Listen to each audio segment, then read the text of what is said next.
And we are indeed back, y'all. Let's get to the show.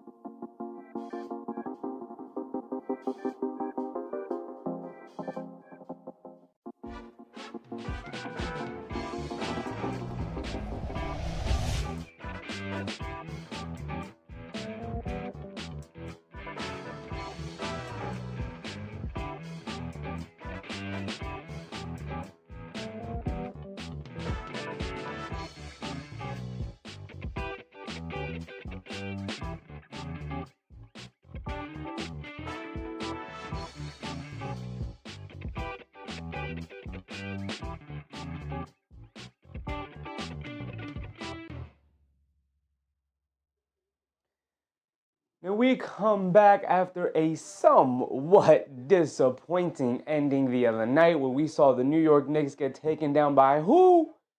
Giannis Antetokounmpo and the Milwaukee Bucks. So we're going to come into tonight, we're going to feel a little bit better about our team by watching the Indiana Pacers take on the Dallas Mavericks here tonight, as the Indiana Pacers are struggling, obviously, without their star player, without Tyrese Halliburton, but also without a ton of guard depth with no TJ McConnell, no Andrew Nembhard. So much so, they went out and they signed Mac McClung, two-time slam dunk champion Mac McClung, as if that accolade has any sort of relevance in the league anymore. But shout out Mac McClung, he got a 2-year contract with the Indiana Pacers. Way to get paid, brother. So, tonight we're going to watch the Indiana Pacers. But why are we watching this game in particular when there's other Eastern Conference games that are pretty dang good, right? So, normally we get right into the pregame, but real quick, because this is a little bit of a later start time, I want to explain to you my thought process as to why we are not doing Rockets-Raptors. Game started too early. Not going to lie. A little bit too early for me. It was a 6:30 start time. Was not going to be able to make it. I'm not going to lie to you. Why are we not doing Cavs-Boston? Well, because I don't believe in Boston. I don't believe that it even matters whether or not Boston plays well or not. So it's hard to watch the Boston Celtics take on a team like the Cleveland Cavaliers with the Cleveland Cavaliers. Oh, wow, Boston beating them 75-60. Maybe we should have watched that game. 42-40 after the first quarter. It is an ESPN game. It is halftime. We'll see how that game develops. We'll go through the box scores, obviously, as always. Why are we not doing Magic Pistons? That's another good Eastern Conference game. We watched the Pistons game already take on the Cavs, and I wanted to punish the Pistons. You don't get the opportunity to come back, and you don't get the opportunity to come back if you get blown out by 30, right? So we're going to put a pause on the Pistons for about the rest of the week, and then we'll see if they have another interesting game coming up next week. Also, the reason why we're not doing the Cavs, we just did a Cavaliers game. We did the Cavs versus the Pistons, so that kind of eliminated these two games for me. We just watched them play. The Rockets-Raptors game was a little too early. Nobody wants to watch the Nets play. It's fine. And then Kings-Bulls, this is like two teams fighting a mirror, right? The Kings are the Bulls of the West, and the Bulls are the Kings of the East. They are the exact same team, stuck in the middle. They have really good talent, but they're not going anywhere. So this game feels like just a good basketball game, but no stakes to it. At least Indiana, Dallas here tonight, I believe has stakes to it. Number one, for Dallas, because Dallas should be a pretty decent team that has struggled to start the year with Anthony Davis, Kyrie Irving obviously injured. But they do have Cooper Flagg, who, while he's gone off to a pretty slow start to his rookie season, should have a pretty good game tonight against this Pacers team, but he will be going up against a guy like Pascal Siakam, so I'm going to love to see the wily vet, the guy Pascal Siakam, go up against the rookie, the guy, the phenom, the guy who should be leading the way, but instead it's VJ Edgecombe in the Rookie of the Year race so far this season. So that is the reason why we have Pelicans Nuggets on the deck here tonight. I do believe it's supposed to be a pretty dang good game, right? So that's what I'm aiming for. That's what I'm hyped for. That's what I'm looking forward to.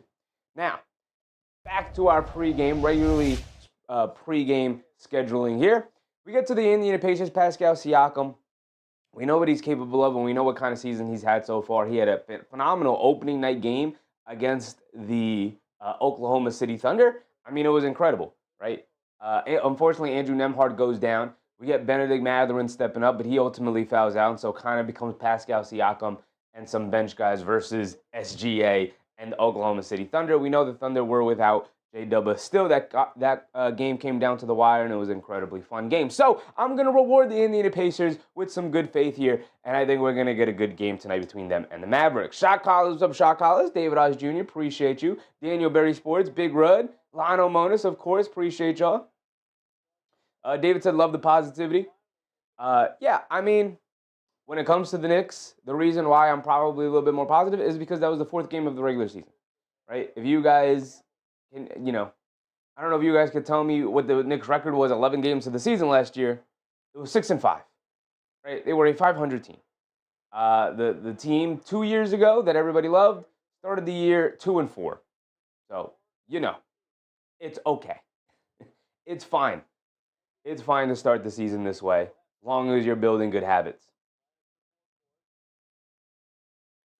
So we start off with Pascal Siakam, where we're going to roll over to, I believe Andrew Nembhard is next, but Andrew Nembhard, I don't believe, is playing today. As a matter of fact, I can go over to the Gamecast here and see exactly who's in and who's out. For now, Andrew Nembhard is out, probably for another game or two. I dropped my pointer, as usual. Just that I was watching Magic Pistons by mistake. I have Magic Pistons on right now in front of me. Kind of, again, keeping up with what's going on in the East.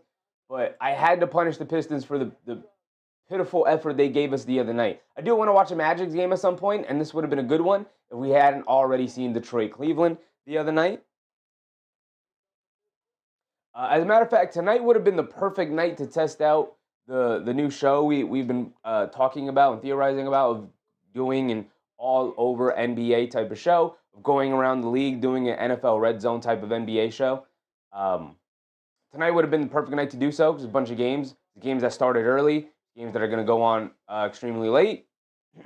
So tonight would have been the perfect night to do it, but unfortunately, I don't have that system set up. There's a couple of things I would have to set up in terms of how things are showed on the stream, so that we can keep up with all the games and bounce around a little bit. So while that's in the work, we will continue to cover one game individually. But of course, as always, we'll bounce around the league and keep an eye on everything. Andrew Nembhard, we know what he's capable of, has not played since that opening night game where he got injured. We go over to Ben Mathurin, who might jump Andrew Nembhard in terms of the player importance role. We'll see how the season develops for both of these guys. But Ben Mathurin seems to be taking that step up. This guy's going to be a 20-plus, if not more, point-per-game scorer this season for the Indiana Pacers. He's going to throw his hat in the ring, same way Norman Powell did last year, stepping up the way he has in absence of an all-star, the way Norman Powell did without Paul George. Ben Mathurin is doing something similar here without Tyrese Halliburton. When the ball is in his hands, obviously when it's not in Pascal Siakam's, but the ball is in his hands to make decisions. And he's making some pretty damn good decisions. I mean, last year he averaged 16.1 points per game, 5.3 rebounds, and only 2 assists. But so far this season, he's really upped his overall play. His scoring obviously has jumped a bunch. That opening night game he put up, he kind of went toe-to-toe with SGA. We know the confidence is sky high with a guy like Ben Mathurin, but he's going to have to continue to show that he can do a lot more with the ball in his hands. Just that's a TJ McClung had to be a Sheffy future coverage. Aaron Nesmith, we know who Aaron Nesmith is. He is a demon from that three-point range. Probably the best, if not one of the best at this point in the NBA. Obviously outside of Steph Curry, because he's always the tippity top of every shooting category, but probably outside of him, the best catch-and-shoot player in the NBA. I mean, last year he shot 43% from three-point range. We know he's not going to get a ton of opportunities because everybody knows his skill set, and usually they close out hard on him and try to run him off the line. Pretty good at attacking a closeout, but you obviously want him getting up his volume this season. With no Tyrese Halliburton, you're going to rely on a guy like Aaron Nesmith and his skill set of shooting more often as well. You get over to Isaiah Jackson, who is the kind of starting center for now for the Indiana Pacers. We'll see how it continues to develop for him, but he has struggled a bit this season. Ben Mathurin's also out. Oh boy, I did not know that. I'll tell you that. Obi Toppin is also out for a really long time. I'll tell you what, man. I did not realize that Ben Mathurin was also going to be out tonight. That's not good. That's not good. So it's going to be Pascal Siakam or nothing for the Indiana Pacers here tonight. Isaiah Jackson is their starting center. He is a traditional rim-running big. He's not going to give you anything outside of the paint, 66.5% from the field, 0% from three-point range. He's not even going to look at the rim when he's standing up at the three-point line. He's not even going to look at the rim when he's standing over at the foul line. Anything outside of the paint, Isaiah Jackson is looking to get it right back out to his teammates and run in some more action so he can get either a lob at the rim or in position to secure a rebound, which is all well and dandy, but so far in the new starting role, obviously filling the Miles-sized Turner hole in the middle, Isaiah Jackson has really struggled to stay on the court with his foul issues, right? And when he is on the court, He's kind of neutered himself to the point where he doesn't want to commit the foul, and so his rim protection is taking a bit of a hit to start the year, something he's going to have to adjust as the season goes on.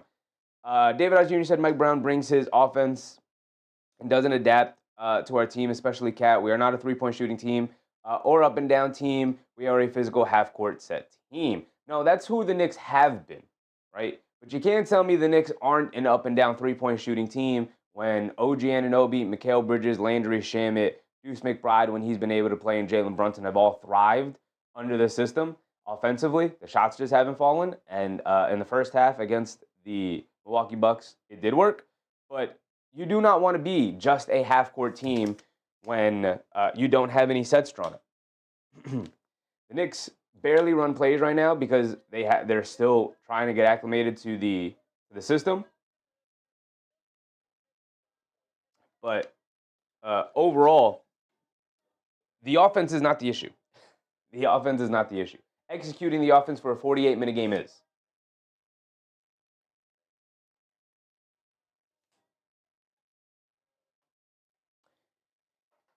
We go over to TJ McConnell, the Demon, also known the Demon, is not playing tonight. DJ McConnell is out. Obviously, he got hurt in the preseason. We have yet to see him since. He'll probably make his return sometime in November. Unless he's available tonight. He is not on the injury report, I will tell you that. Obi Toppin seems to be out tonight. He's out until December 3rd, so it seems to be a pretty serious injury. Wish I would have known that. But Obi Toppin, I believe, is out tonight. We know what Obi Toppin's capable of. The energy big off the bench can do a little bit of everything. Except maybe play some defense.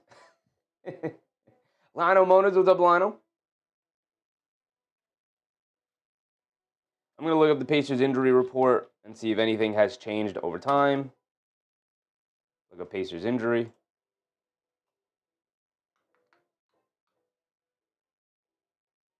That's the Phoenix Suns. That's not what I'm looking for.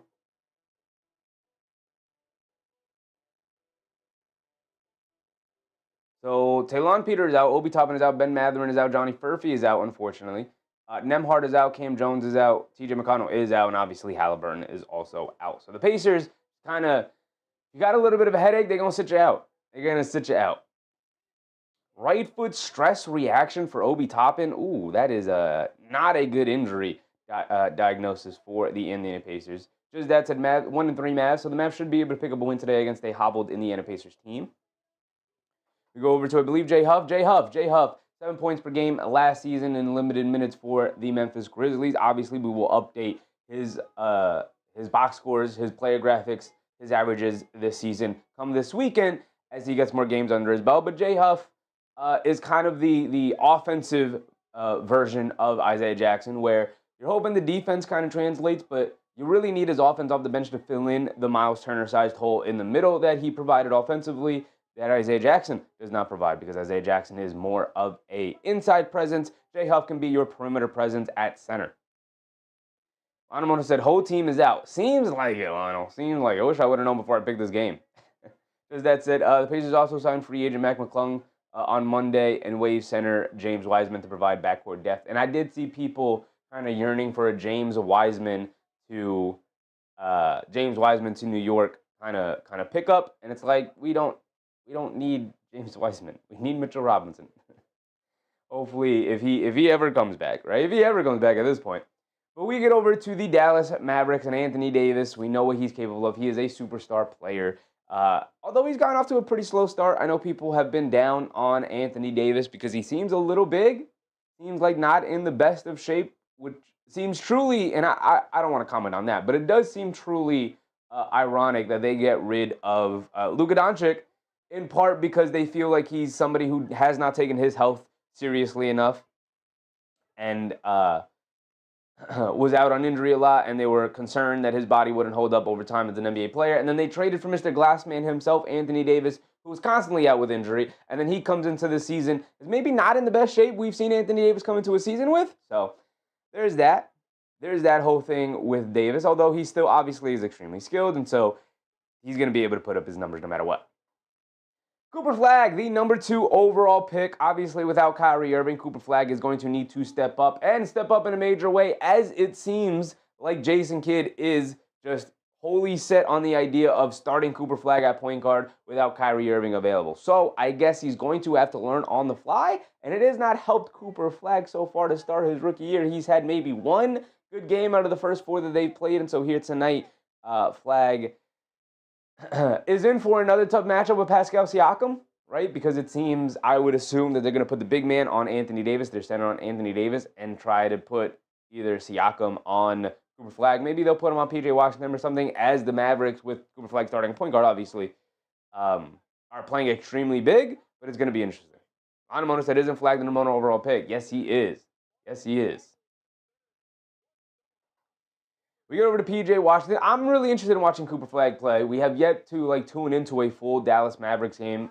We watched the Spurs-Mavericks game for Cooper Flagg's debut, and it was not a good game. So, and Wemby and the Spurs ended up dominating as that game went on. So I'm looking for Cooper Flagg to have a good game here tonight because we need somebody to watch intently.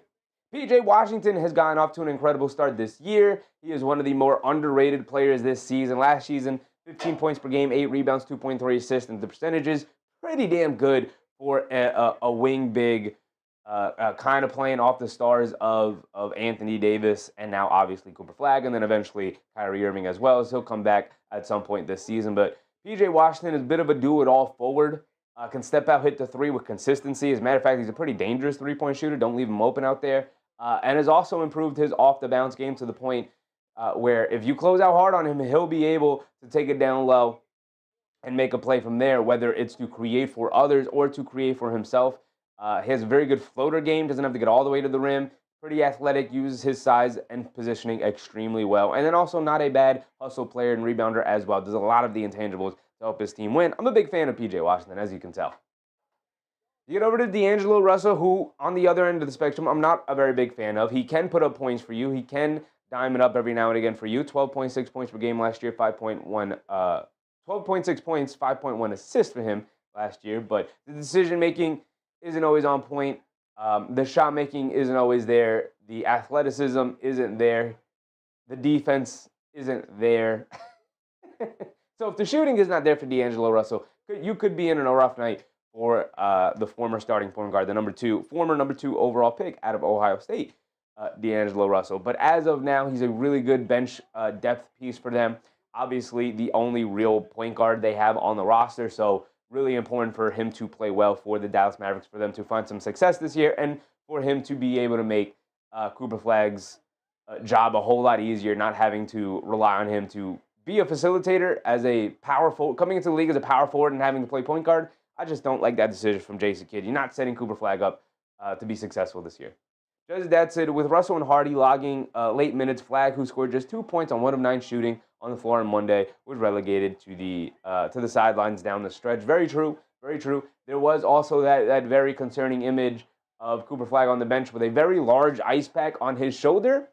He will be available today. He will play. He was not on the injury report even, so he will play. And unfortunately, he has not gone off to a very good start this year. While his draftees, his draft cohorts, Dylan Harper, VJ Edgecombe, even like a Con Knipple, they've gone off to pretty fantastic starts. Ace Bailey's gone off to a decent start. So it's like everybody's doing their thing except for the number 1 overall pick, presumed to be the next guy. And he's gone off to a rough start. I still believe in him, but he's going to have to improve a whole lot. He's still 18, one of the youngest players to ever play in the NBA. Just that said, Rockets are the horse out of the gate that bums out late in the race. The Rockets? You mean they're getting off to a fast start and they're going to slow down as the season goes on? I think the lack of point guard is going to hurt them as they go on. I think they're going to have to make a trade for a point guard at some point. Derek Lively has come into the year, and it's a lot of people predicted that without Luka Doncic feeding him the basketball, feeding him easy baskets, that he was going to suffer overall as a player, and boy, oh boy, has he suffered overall as a player. He's a traditional rim-running big who's not shown the ability to knock down the perimeter shot yet, and without a point guard partner out there, his impact has dwindled. Obviously, he's still pretty good defender and rebounder and whatnot, but without his ability to get any easy baskets as a scorer, his effectiveness has dwindled, and the prospect of playing him alongside Anthony Davis consistently seems to be waning, right? The positives seem to be waning if he's not going to be able to really give you anything inside the paint without somebody having to feed him as a point guard. Klay Thompson seems completely washed at this point in his career.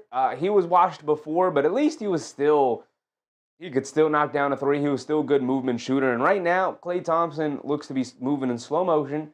He's not able to get himself open anywhere, and his field goal percentage shooting has really started to dip to start the year. Now, will it likely go up as the season goes on and he'll find a comfort level and whatnot? For sure. But even last year, 14 points per game and almost 40% from three-point line is still good enough for a guy of Klay Thompson's caliber. Obviously, former perennial all-star before injuries sapped his prime away. But Klay Thompson is supposed to be the kind of guy who can leverage his shooting into creating space for his teammates off ball. And so far this season, it seems like has not really worked out the way it used to for Klay Thompson. Daniel Gafford is out with injury.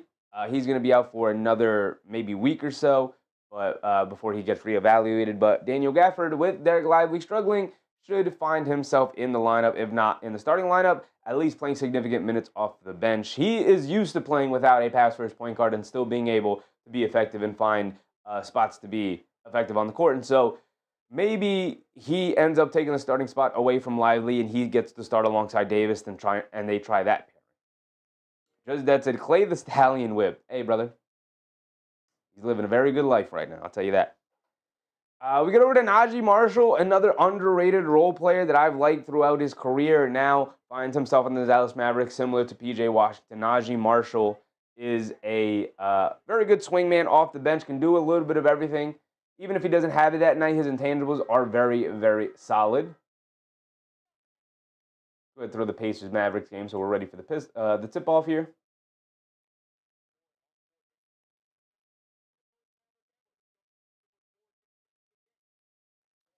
Najee Marshall is really good. Some of the context, Marshall was a wild card for the Mavs. One night he can give you 25-5, and another he's giving you 8-2-2. So, like I said, if he's got it going that night, it could feel like Najee Marshall was that third or fourth star player on the team, and you're really struggling to guard him. Or it's the kind of night where he's kind of invisible, standing in the corner, jacking up shots, and not being able to knock them down with consistency. 50% from the floor, 27.5% from three-point range with the Mavericks last year, but that was obviously a tumultuous season, especially after the Doncic trade, and then Davis comes over and gets injured. So he kind of becomes a focal point of the team and plays a pseudo point guard spot. And so now back in his natural position off the bench can just be a super sub for the Mavericks. He is primed for a very, very successful season from him this year. And that's going to wrap up our pregame show. We're about 5 minutes away from the tip-off here. Again, I'm expecting Cooper Flagg to have a bounce-back game. I'm expecting Pascal Siakam to kind of give him that, hey, welcome to the league, rookie kind of game tonight, where he's going to go right at him, as he should. Should be a very fun, entertaining game, at least to start. I know it's a little bit later of a start time, so if the game isn't great, because obviously the Pacers are down a bunch of people, which I did not realize coming into tonight, but expecting Pascal Siakam to carry, I'll tell you that.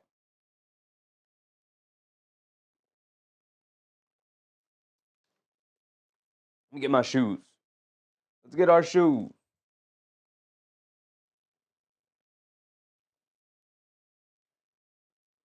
I love that I could just pop behind the green screen now.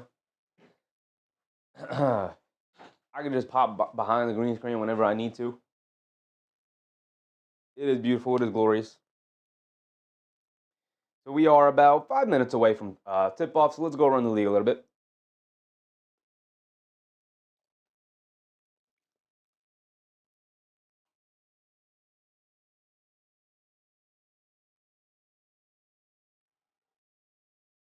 The Rockets are up by 12, it seems, against the Toronto Raptors.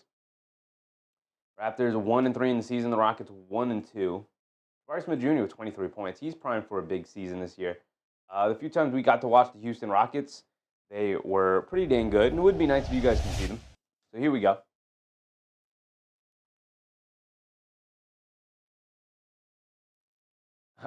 Kevin Durant, 19 points. Jabari Smith Jr. leading the way with 23. Şengün with 16, 7, and 7. 2 steals, 2 blocks as well for Alperen Şengün. Okogie in the starting lineup with 7 points. Amen Thompson with 14. And you guys know I love to keep an eye on our guy, Reed Shepherd. He's got 7 points off the bench. He's 0 for 4 from three-point range. 7 points, 5 rebounds, 1 assist, and a block for Reed Shepherd. I'm just going to continue to keep an eye on my guy. Steven Adams is now on the bench. He has played 12 minutes tonight, but a whole lot of Josh Okogie. Ime Udoka giving faith to Josh Okogie here. As for the Toronto Raptors, our former guys, RJ and IQ, how are they playing tonight? IQ with 12.6 assists, and RJ with 10 points, 1 rebound, 3 assists. Not a good night for RJ at all against the Toronto Raptors. He tends to struggle against hyper-athletic players, so I'm sure Amen Thompson is giving him fits. But Brandon Ingram is hoping on him, 26 points. 27 points for Scotty Barnes. It seems like RJ and IQ are not holding up their end of the bargain of the core four there. Big Rud said, take a picture. The Chicago Bulls are second in the Eastern Conference. And you know, Big Rud, and we're going into Chicago on Friday. So, great.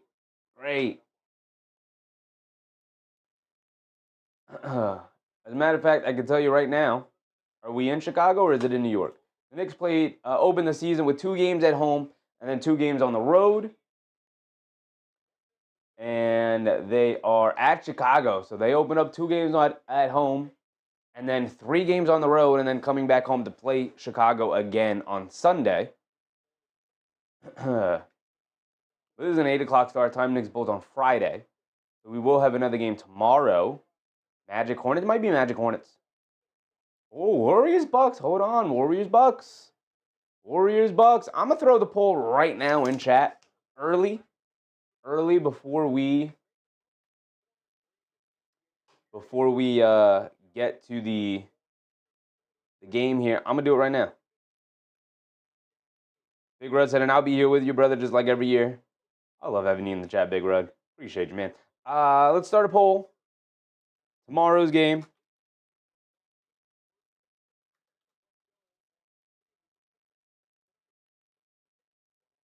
So we have Magic Hornets, which I don't mind. That's a good, fun, entertaining game. The Hornets against the Magic. Warriors Bucks should be incredible. That should be an incredible game.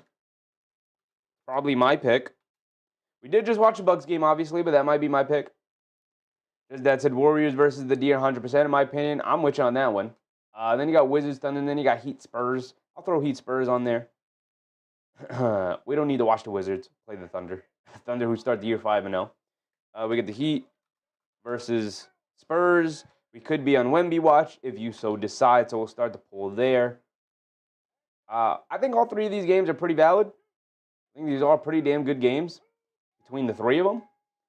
So tomorrow's slate, significantly better than tonight's slate. Significantly better than tonight's slate.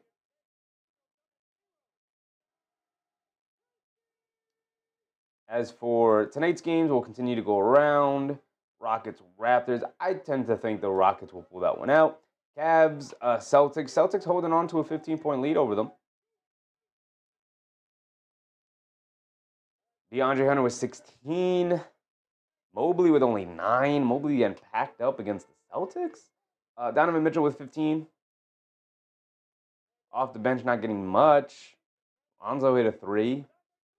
Craig Porter hit a 3. How are they packing up? Jaylen Brown with 26. Derek White, 3 for 10. 14 points. He has really struggled without the ability to play alongside Jason Tatum. For all the people who were like, Derek White's a star. He should be an all-star. He's not helping your case so far this season as he's now kind of jumped up the priority list in terms of defense. Not able to play off of Jason Tatum, Jaylen Brown, and Derek White, and he's the far, far fourth guy. Not really the case anymore for him. So that said, Spurs would be a close second, but seeing both those teams a bunch, true, very true. Very true.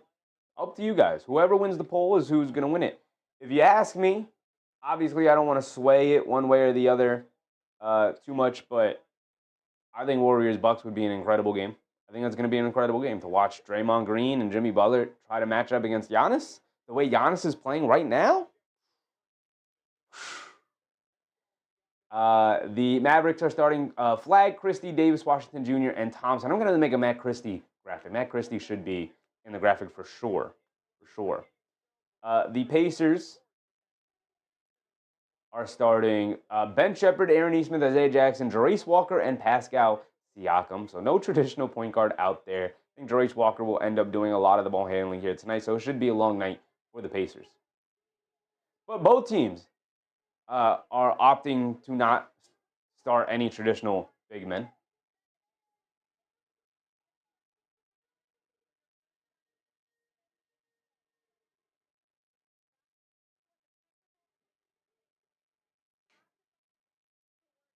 Just that the Warriors are a threat. He also said White is a fourth option. Yeah, and when you upgrade a fourth option to a second option, you'd like to see those guys step their game up, and Derek White has not done so far this season. Now, it's early in the season. Just that, are the Cavs hurt? They're not hurt. I mean, they're not any more hurt than they were when they played opening night against the Knicks. Still no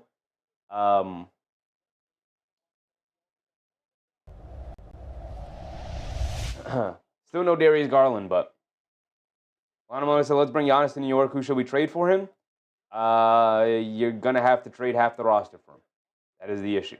That is why the trade will not happen. Here we go. Start the game. Flagg over to Christie, over to Thompson. Thompson coming to his left off a Christie screen, steps back three. A terrible shot off the dribble. Klay Thompson, that's not your game. Not how you really want to start. Get it to Anthony Davis to start. Jarace Walker bringing it down. Kicks it out to Shepherd. Shepherd, a no hesitation three. Over Cooper Flagg, can't get it to go. Davis with the rebound. Here comes Christie. Christie's pushing it the other way. Hands it off to Davis.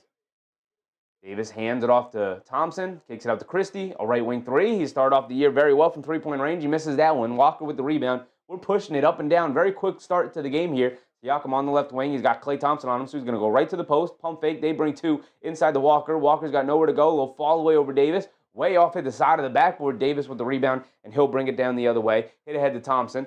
Thompson loses the handle, and Pascal Siakam just takes it right out of his hand like candy out of a baby. They get it over to Nesmith. Nesmith throws up the floater. He can't get it to go. But Siakam right there for the tip up and in as Cooper Flagg doesn't have a chance of getting to it. Got to get to it, Coop. Got to snag that rebound. And a quick timeout already? No. Just took a while. Just took a while to inbound the ball. Nick Yak, what's up, Yak?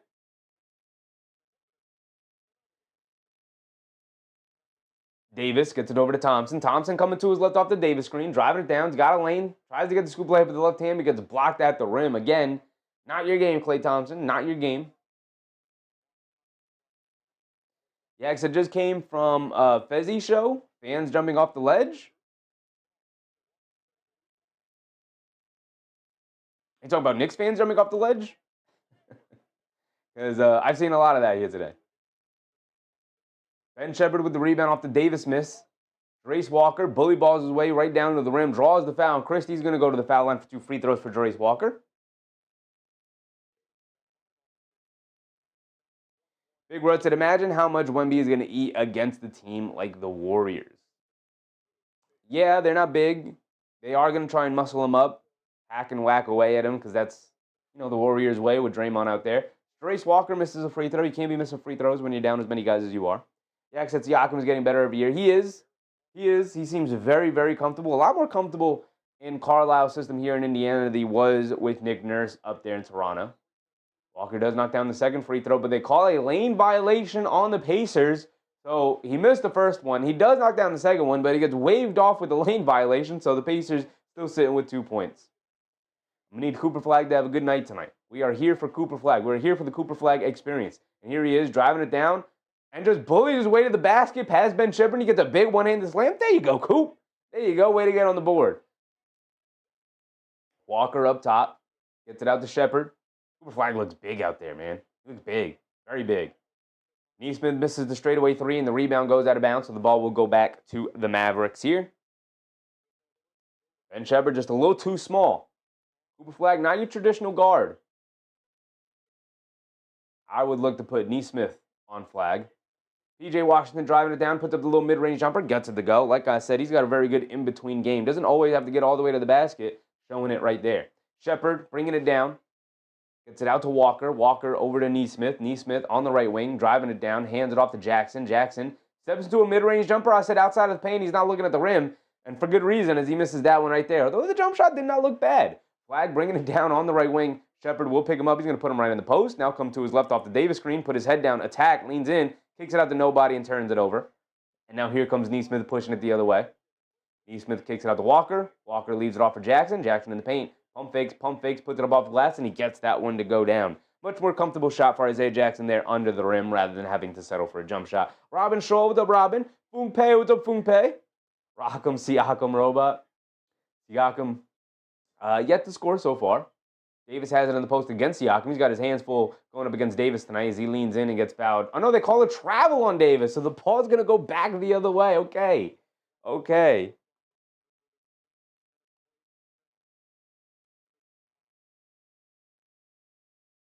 David R. Jr. said, me and Chef on that 20-game opinion train. Absolutely, David. Absolutely. I'm right there with you. I'm going to give it some time. I'm going to give the season some time. We're just going to enjoy basketball for now. I'm just going to enjoy basketball for now. Oh, 8:45 to go. Why is my timer a minute behind? Shepard driving it down, spins, got nowhere to go. Takes it out to Walker. Walker hands it off to Siakam. Siakam coming to his right. Christie steps out to guard him on a switch. Driving it down at the foul line. Little pull-up jumper. Can't get the friendly bounce, but Isaiah Jackson right there tips it up and in. And they're going to wave that one away too. As they say, it was above the cylinder. The Indiana Pacers cannot catch a break here tonight.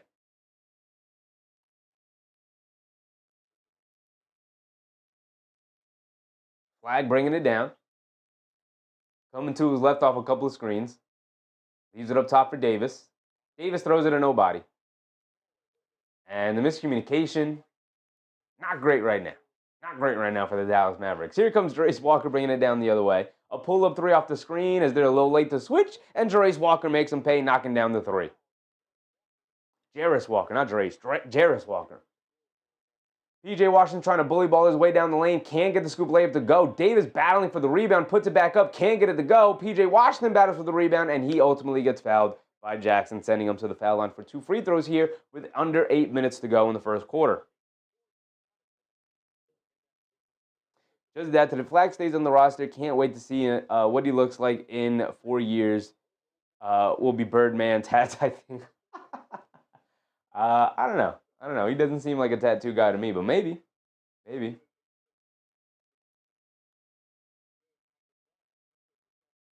PJ Washington at the foul line knocks down the first one. He's got another one coming.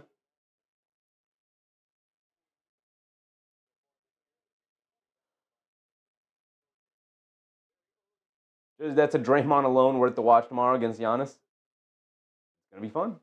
Or against Wemby.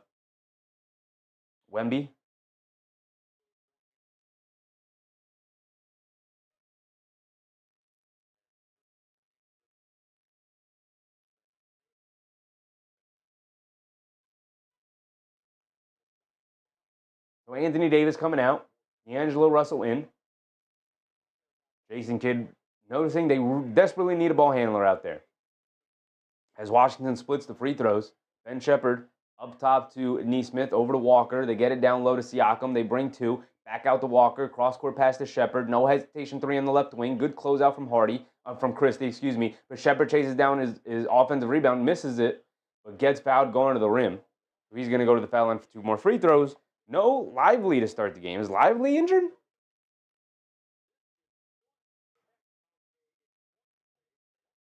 Yak said in 5 years he'll be a Laker. Now they already gave him Luka. I don't think they're also going to give him. I don't think they'll also give him. Right, they already gave him Luka. I don't think they'll also give him Flagg. I think they got Flagg because they gave him Luka. Ben Shepard knocks down the first free throw. You got another one coming.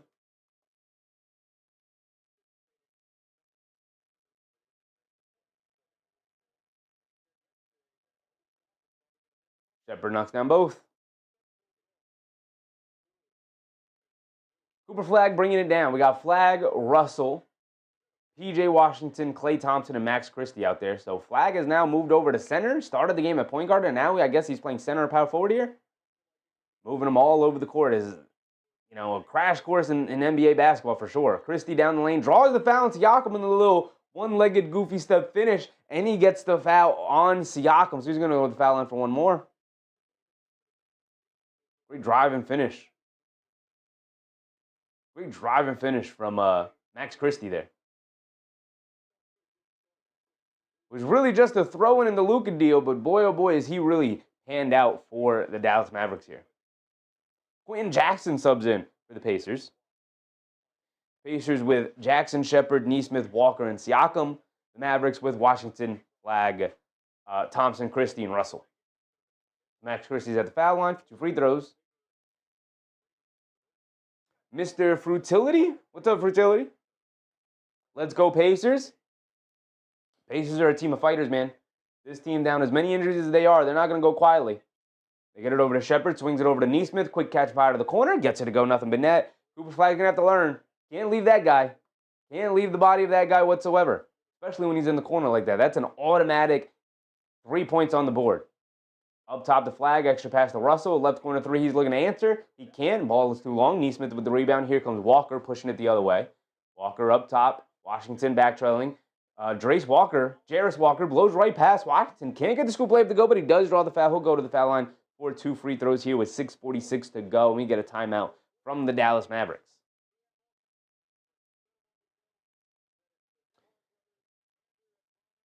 BXNJY. What's up, BX? Opinion on Mac McClung being signed by the Pacers. Could he fill that PG position, be a true contributor, save the Pacers like the dunk contest? I've not once been interested in a Mac McClung-led dunk contest ever in my life. The dunk contest is dead. It's been dead since Zach LaVine and Aaron Gordon ended the dunk contest. They ended it, right? They ended it. There's no dunk contest that's going to be able to live up to that in modern basketball. So we should just find another thing to do during the All-Star break. End the dunk contest. Now, can Mac McClung fill a role and be a contributor for the Pacers? No, I don't think so. I don't think he's an NBA player. There's a reason why, even though his name has been out there, he's been in the dunk contest, he's a notable G League player, now obviously playing overseas, all of that, right? There's a reason why he still has yet to make an NBA roster and be a part of a rotation. He just does not have the overall skill to be an NBA player. Now, they signed him for 2 years. They are missing a bunch of players. The Pacers are dealing with a bunch of injury. I'm sure they like his game overall, but I would highly, highly doubt, I could be wrong, but I highly, highly doubt he will be a contributor for the Pacers. Because that said, Mac was the G League MVP with big numbers. There's been plenty of G League MVPs who have not translated over to the NBA game.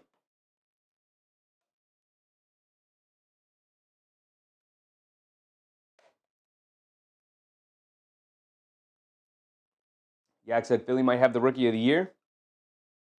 Definitely, Yak. Right now, he's the leader, which is crazy because they had the leader in the Rookie of the Year race last year with Jared McCain. Seems like they might have struck gold again this year with VJ Edgecombe.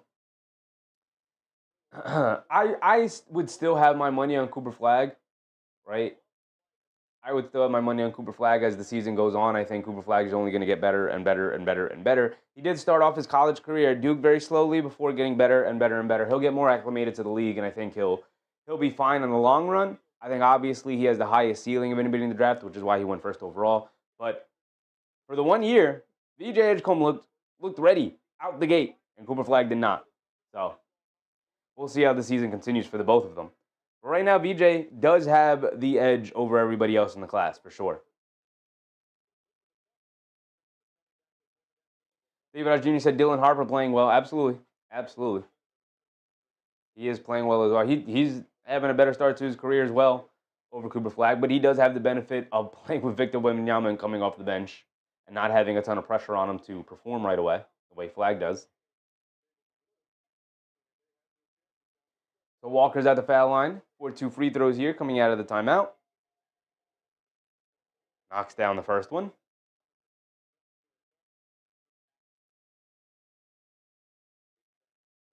Just that said, Carlisle would be the one to get him on the court. True. Carlisle is no stranger to digging deep on the bench and giving guys opportunities for sure, especially in a little bit of a lost season like this season is with all the injuries that the Pacers are dealing with right now. Walker knocks down both free throws. Russell gets it over to Flagg. Flagg kicks it over to Davis. Davis up top. Hands it off to Christie. Christie back out to Russell. Pump fakes. Driving it down. Dancing with it now against Shepherd. Has Shepherd in the post. Backing him down. Leans in. Trying to draw the foul. They don't give it to him, but he does still get the layup to go over Shepherd. So Shepherd up top being guarded by Flagg. Najee Marshall is subbed into the game. They kick it out to Nesmith, coming to his right. Being guarded by Flagg. Hands it off to Tony Bradley. Going right at Davis. Pump fakes. Forced to kick it out to Walker. Walker, the shot clock winding down. Has got to make something out of nothing. Leaning in. Stops, turns. One-legged fall away. Baseline jumper. Can't get it to go. Davis, good box out and rebound. Now he's pushing it the other way. Leaves it off for Russell. Russell on the left wing. Being guarded by Jackson. Russell coming to his right off a Davis screen. Driving it down. Kicks it in the corner. Najee Marshall, right corner three. He's open, but he can't get it to go. Bad spacing between he and Cooper Flagg, both standing in the corner there. Walker bringing it down on the right wing. Up top to Jackson. Jackson, pump fakes, hesitates from three. Dancing with it, gets it over to Shepherd. Shepherd coming to his right. Now over to Walker. Walker settles for a right wing three, but laces it. Nothing but net for Jarace Walker. Confident looking shot there for him. With no Ben Mathurin out there, Jarace Walker is like, it's my time, guys. It's my time. They hit Christie cutting back door. He can't hold on to it, so it's going to go back to the Pacers.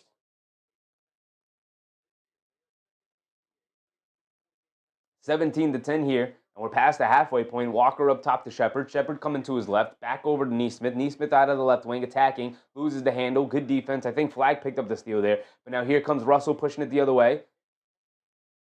And ultimately gets fouled by Jackson as Russell really sold the contact. But now he's holding his left knee.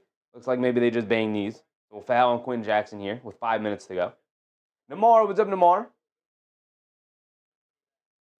Yak said, and Flagg so young, he does get better as the years go by. For sure. One of the youngest players in the league. Oh, wow. Yeah, knee to knee. Definitely a foul on Jackson. Obviously not intentional, but they bang knees there. Yak said, Pacers are not going to concede this year, or should they? For sure. They do own their pick. So if things naturally don't go well, they will be fine in the long run. But is that Jaden Hardy in the game for the Mavericks? Jaden Hardy's in the game along with Russell, Marshall, Flagg, and Davis. Pacers with Jackson. Ray J. Dennis is in the game. My man Ray J. Dennis. Where's Chris Baskerville when you need him? Anthony Davis all the way to the basket and gets the little ready layup to go. 17-12 here with 4:50. Get it over to Quinn Jackson down the lane. Takes it out to Shepherd. Ray J. Dennis, excuse me. My man Dennis. Driving it down. Over to Nesmith. Back out to Jackson. Jackson down the lane. High layup off glass. Misses everything, but Tony Bradley right there for the two-handed putback. So now Russell bringing it down. He has it on the left wing. Up top to Davis. Back to fakes the handoff to Russell. He's going to keep it. And attack Tony Bradley. Tony Bradley can't guard him. Gets to the baseline and knocks down the little righty floater. Davis going right to work. And now he's hurting. Davis in the backcourt. And Bradley with the layup. And we're going to get a timeout as Davis holding his left ankle. Mr. Glassman himself can't stay on the court. What a surprise. They had to use a timeout there. Hopefully he's all right, whatever's ailing him, but forcing his teammates to play 5-on-4. The Pacers get an easy layup out of it from Tony Bradley as they just worked it around the perimeter and got an easy layup. But Mr. Glassman himself, down at the scorer's table. Robin, appreciate you, Robin. Catch you on the next one. Jack said, Pacers not going to concede. We read that. Casey said, wish we could hit threes like that. Yeah, it will come, though, Hazy. It will come. We saw in the first half of the Bucks game, the three-point shooting was there. Everybody was getting in on the action. All you can do is work to create the open shots. The open shots will eventually fall, right? You just got to trust the process and not worry too much about the results as of now.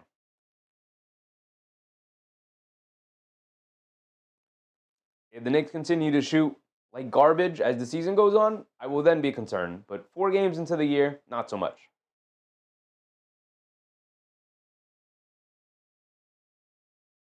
Namara said, thank goodness Cavs are losing. Hopefully Bucks lose tomorrow. True.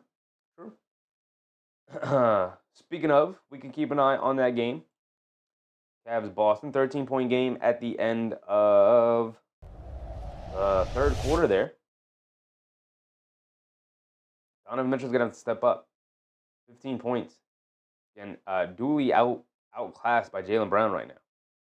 28 points for Jaylen Brown.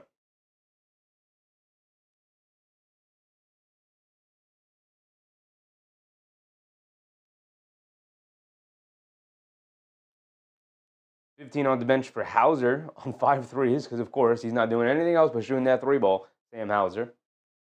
How's Anthony Simons? 3 for 8. All of them come from 3-point line. 11 points for Anthony Simons off the bench.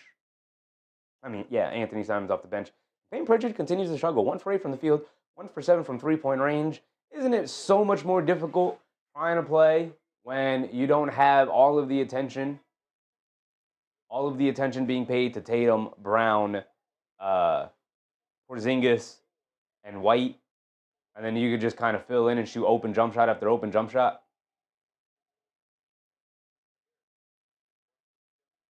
Demar said, I think the Knicks beat the Bulls on Friday on Halloween night. Oh, Friday's Halloween night? I did not even realize.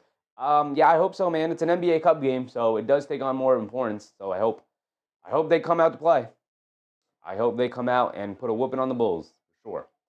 Here we go. We're back into it. It's a 7-point game. 4 minutes to go. Pacers up by 7. Russell has it up top. Gets it over to Dwight Powell, who's subbed in. Hands it off to, is that Martin? Who kicks it out to Russell for a left corner 3, and he got it to go down. There you go. Making a 3-point shot always makes you feel better. They get it up top to Aaron Nesmith. Nesmith over to Jackson. Jackson driving it down, hands it off to Bradley. Bradley over to Walker. Cross-court pass to Ray J. Dennis, a left point 3. Way too long, way too strong, can't get it to go.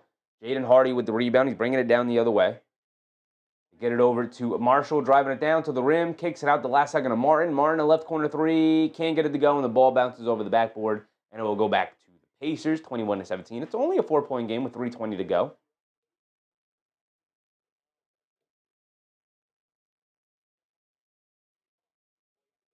Jay Huff is coming into the game. My man Jay Huff, surprised that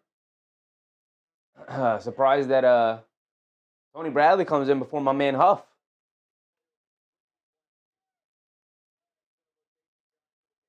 Quinn Jackson bringing it down up top to Siakam, who's now in the game. They get it over to Huff. Huff over to Dennis. Dennis coming to his right. High dribble down the lane, throws up the floater. Off the back rim, can't get it to go. Fight for the rebound. Jackson ends up with it to the rim. Lefty layup, gets it to go. Nice finish from Jackson there with the left hand, with the offhand. D'Angelo Russell bringing it down. Gets it over to Powell, back to Russell. Russell hands it off to Martin. Martin over to Powell. Powell hands it off to Russell. Russell up top being guarded by Jackson.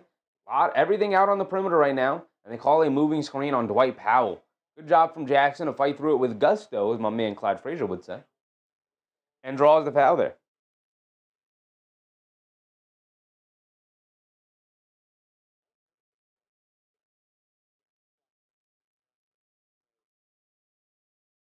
Phil, what's up, Phil? Is this the Knickerbockers game? Knicks do not play until Friday, my man, unfortunately. Bernard Johnson, what's up, Bernard? I'm doing good, man. How you doing, Bernard? I love when you come in, Bernard, and you always ask me how I'm doing. How are you doing, Bernard? They hit it up top. Siakam, a straightaway 3, well contested off the back rim. Shepard with the long rebound. Hands it back off to Siakam. Siakam being picked up by Martin. They show double team. They kick it out to Shepard. They swing it around to Jackson. Jackson, a no hesitation 3. Too strong, can't get it to go. Marshall with the weak side rebound, and he's pushing it the other way. Home run pass to nobody. A terrible pass from Najee Marshall there. Terrible. Nowhere near the streaking Dwight Powell.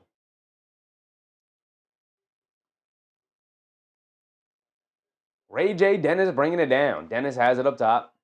Crosses over to his right to get it out to Jackson. Jackson crosses over down the lane. Kicks it out. Extra pass Huff. Huff pump fakes up top to Dennis. Dennis a straightaway 3, no hesitation. And he knocks it down. Ray J. Dennis. Preseason legend Ray J. Dennis. Here comes Marshall bringing it down. In and out dribble, down the lane. Euro steps, kicks it out. Hardy, a right corner three. He gets it to go, gets the 3 points right back, keeping it a close game here. 26-20. 1:30 to go here. Siakam on the right wing, dancing with it against Marshall. Down the lane, takes some contact, throws up the floater. Can't get it to go, but he does draw the foul. He's going to go to the foul line for 2 free throws. Bernard Johnson said, at work listening. Appreciate you, Bernard. Appreciate you tuning in. The Heat and Spurs will be a great game to do. Whatever is the leader at the end of the stream, the end of the night, is the game we will do tomorrow. That will be the game we do tomorrow. Heat have been playing fantastically. Them going up against Wemby will be fun. It will be fun. It will be a fun one. Khalil Ware and Bam Adebayo going up against Wemby. It's going to be a fun game. Gotta clean my glasses real quick, man. Siakam knocks down both free throws. 1:30 to go. 28-20. Russell up top, coming to his left, driving it down. High layup off glass. Got it to go past J. Huff somehow. Mavericks not going away. Staying around, fighting back. Shepard loses it out of bounds. Ball's going to go back to the Mavs here. 1:12 to go. Get it into Hardy now. Russell will bring it down.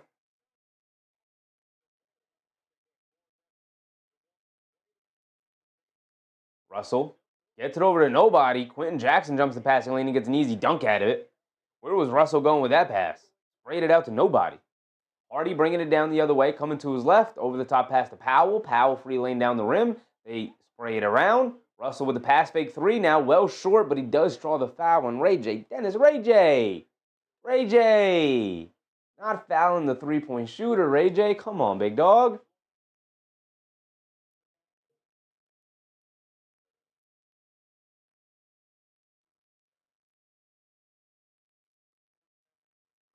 D'Angelo Russell at the foul line for 3 free throws, knocks down the first one.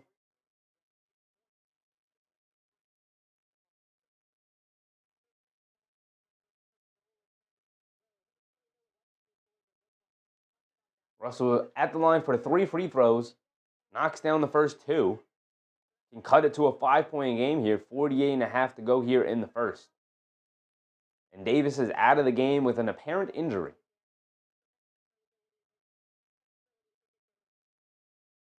Russell does knock down all 3 free throws.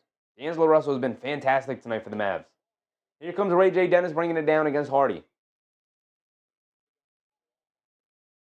They're going to wind down some clock here, but they should have another offensive possession here, so just run your offense. Driving it down, cross-court pass to Shepard, a no-hesitation 3, well short, barely grazed the rim, so much so that it ends up flying out of bounds. The Mavs will bring it down the other way, 30 seconds on the clock. Marshall bringing it down, and again, they're just going to run their offense here, no need to rush it. Marshall has it up top, looking at Jason Kidd for a call here. Shepard steps out to guard Marshall. Marshall dancing with it. Picks up his handle, over to Russell. Russell out on top. Driving it down, one-legged fall-away mid-range shot, not the greatest, can't get it to go. But Martin with the offensive rebound, back out to Russell. He can't get that 3 to go. Huff with the rebound, over to Dennis. Chucks it 3/4 court. Off the back rim, can't get it to go, but that will end our first quarter there at 30-25. Not bad so far, not bad. We're going to wait until halftime to go over the box scores, but so far, Cooper Flagg with 2 points. Anthony Davis out of the game with an apparent injury. We're already missing Andrew Nembhard, Ben Mather, and Obi Toppin. Obviously also missing Kyrie Irving. Obviously also missing Tyrese Halliburton. So, game is taking a big hit so far tonight. But we will go around the league a little bit here. This game ended, the Rockets did end up running away with it 139-121 down the stretch there. And it looks like the Celtics are going to be able to pull it off against Cleveland, up 13 right now. Let me look up Anthony Davis.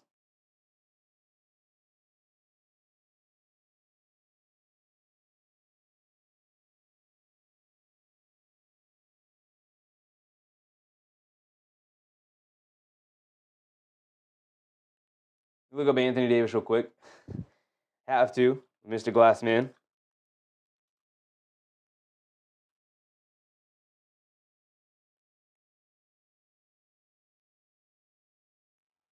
Anthony Davis coming into tonight had inflammation in both Achilles, and the Mavs let him play.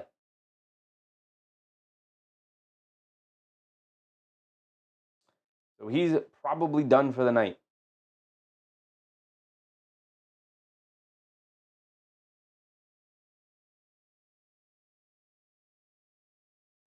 Hilarious.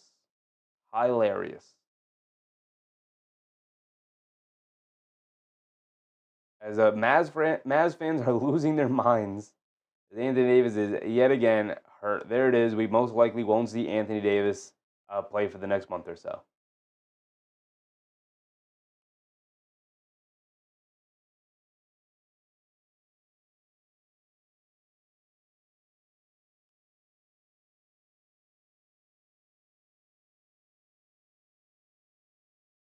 Let's go around the league.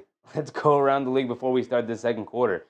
Like I said, it looks like the Celtics are going to be able to pull it off, but hold on. This is only an 11-point game with 7 minutes to go. Not out of the realm of possibility for the Cavs to make a bit of a comeback there. The Pistons are taking it to the Magic right now. We'll keep an eye on that one as we wind that one down. Paolo working on a triple-double, 18, 10, and 7. Cade, 20 and 10. Another good game from him after a miserable game against the Cavs. Hawks, Nets, Kings, Bulls, and then obviously Pacers, Mavs so far.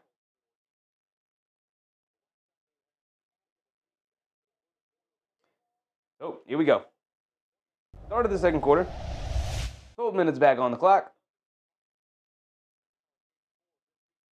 Ray J. Dennis is out there. They get it into Siakam. They show double team. Back out to Dennis. They spray it over to Mac McClung is in the game. He's getting an opportunity here to start the second. He puts up the three, can't get it to go, and then a home run pass to Hardy, who broke out the other way for the easy layup. Home run pass from, I believe that was. That's not Jaden Hardy. This is Brandon Williams, by the way. Williams is in the game. Siakam has it up top, being guarded by Flagg. Hardy switches onto him. They get it out to Huff for a straightaway three. He can't get it to go. Fight for the rebound. Brandon Williams can't hold on to it. Ray J. Dennis picks it up. They get it out to Siakam. A straightaway three. In and out, can't get it to stay. Brandon Williams with the rebound. He's pushing it the other way. Shoves it over to Flagg. Flagg will pull up three on the right wing. Too strong, can't get it to go. Siakam with the rebound. He's bringing it down the other way. It's only a 3-point game. Siakam putting his head down, attacking, knocks down the floater. Looking for a foul call. He doesn't get it. He does get the 2 points. Williams has it up top, being guarded by Shepard. They get it over to Hardy. Hardy down the lane. Gets it knocked out of his hands by McClung. There you go, Mac McClung. Siakam in transition. Euro steps past Martin, and they call the charge on Siakam. Bernard Johnson said, wow, the Pacers are 0-3 to start the season. Good. It is good that they started 0-3, but I do hope they make the playoffs because I don't want to see the Pacers in the lottery, man. I don't want to see the Pacers in the lottery. I'll tell you that. This is a stack the draft coming up here.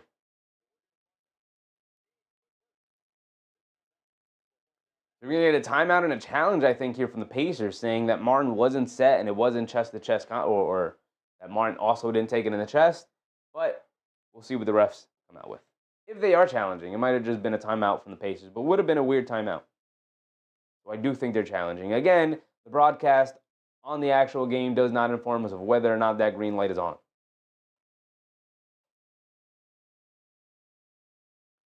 So we're stuck left wondering. Oh, back up to 14, approaching the halfway point here for Boston, Cleveland here.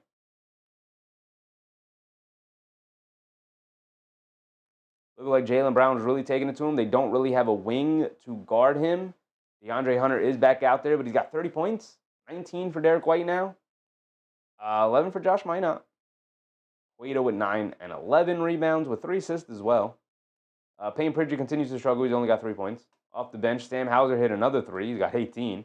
And Simons hit another 3. He's got 14. Luka Garza even came to the game and gave him 8 off the bench. They're not giving it pretty much anything else from anybody else. Hugo Gonzalez only played 3 minutes. They're kind of new fancy rookie that they've been trotting out there a little bit here. No minutes for Chris Boucher. Is he just out of the rotation or is he hurt or something? Interesting.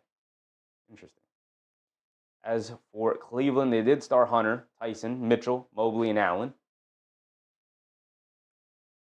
And everybody's in double figures. Everybody egalitarian scoring, 18 for Hunter, 16 for Allen, 15 for Mobley, 15 for Mitchell, 19 for Jalen Tyson tonight. He was 8 for 11 from the field and 2 for 5 from three-point range. So all of his shots, all of his missed shots have just been the 3 threes. 5 rebounds and an assist, and also 3 steals for Tyson. He's having a good game tonight. Still might not be enough. It's only a 12-point game. It's not insurmountable, but it seems like the Celtics have done a good job of keeping them at bay as the game's going on.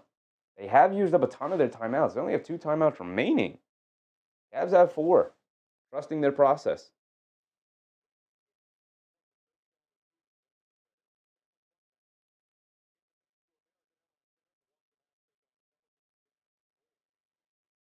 Magic Pistons. The Pistons starting to run away with it. Up 17 here. Cade now up to 28. He scored 8 points in the first minute and a half of the quarter there. It was a challenge, by the way. It was Rick Carlisle and the Pacers did challenge this charge call.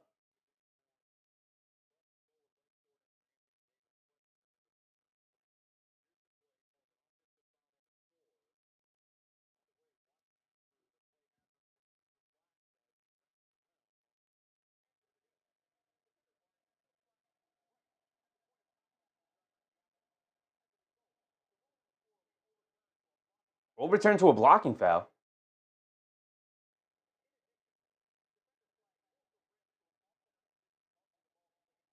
So they changed it from a charge call to a blocking foul. And when you watch the replay, Cooper Flagg comes in and grabs the rim.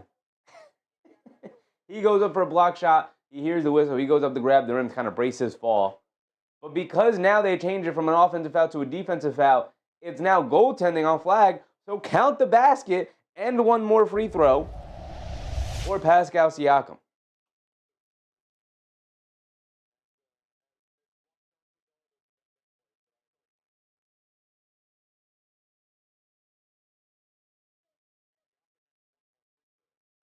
So Siakam's going to be at the foul line for one more free throw. They're already up 7. He could push it to 8 here. And he misses a free throw. Flagg with the rebound. Pushing it the other way. Hit ahead to Williams. Williams driving it down, leans in, loses the handle, but that's because they called the foul on Mac McClung. Or is that Hardy? That is Hardy who drew the foul. They look too similar. Hardy and Brandon Williams. No, that was Brandon Williams. They got the same hairstyle and everything. They're both wearing headbands. This is not good. They both have an arm sleeve on. This is not good. Both on the left arm. What are y'all doing? Y'all twinning it up out there? Did you decide that? Mac McClung comes in and knocks the floater away. Mac McClung has been active defensively. If there's any way to earn NBA minutes, it's to be active defensively. Siakam pushing it the other way, gets it out to Huff, who misses another 3. Jay Huff not shooting it well to start the year at all. 10 minutes to go here. PJ Washington down the lane, gets blocked by Huff, saves it over to McClung. But they say Jay Huff was out of bounds when he tipped the ball over to McClung.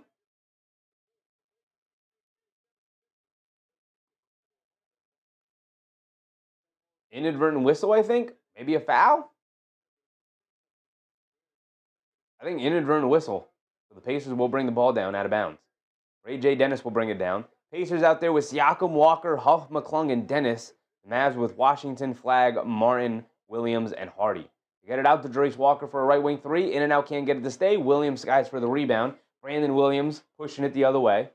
Over to Hardy. Hardy driving it down. Back out to Williams. Back to Hardy. He's got Jay Huff on him. He wants to cook him a straightaway 3. Well short. Can't get it to go. McClung with the rebound. He's bringing it down the other way. Mac McClung over to Walker. Walker over the top pass. Jay Huff catches and finishes nice and easy as he had the center the point guard sealed. And it's a 9-point lead for the Pacers here. Williams on the left wing. Pulling it back out. Curling to his right. In the lane. Throws up the floater. Too strong. Can't get it to go. Siakam secures the rebound. Hit ahead to Dennis. Dennis bringing it down right side of the court.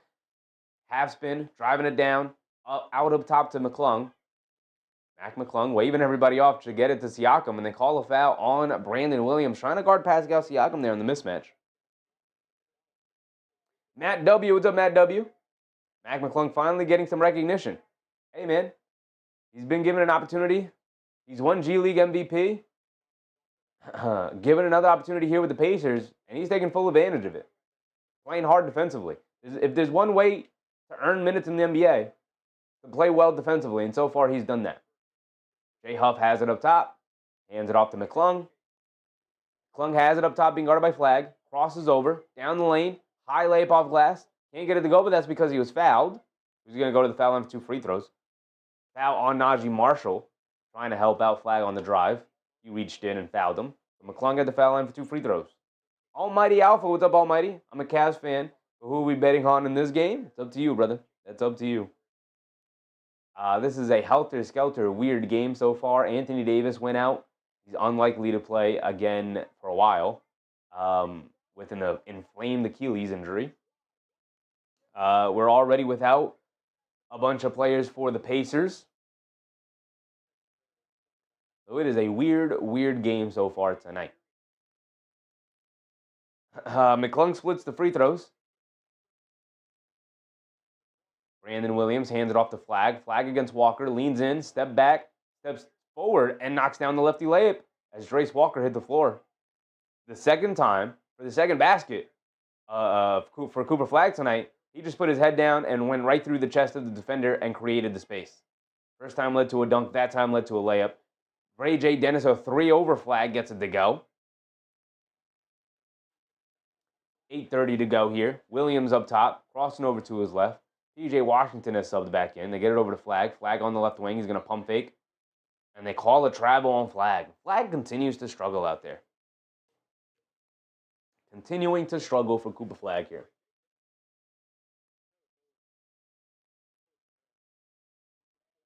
Siakam up top, coming to his right, pulling it back out, driving it down against Klay Thompson. Can't knock down the floater. A rough night for Siakam as well so far.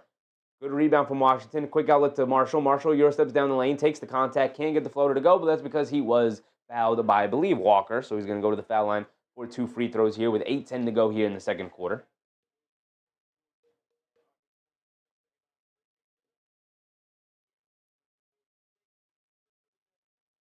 Marshall knocks down the first free throw.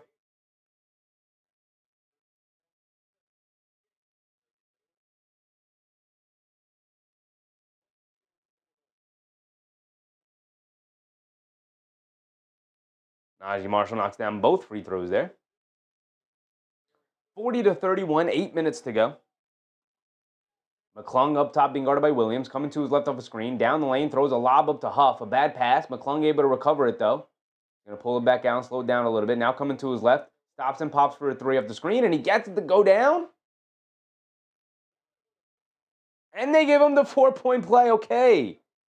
Mac McClung with a 4-point play, going to the foul line for 1 more free throw here. Let me see the replay on this. McClung coming to his left off the Siakam screen.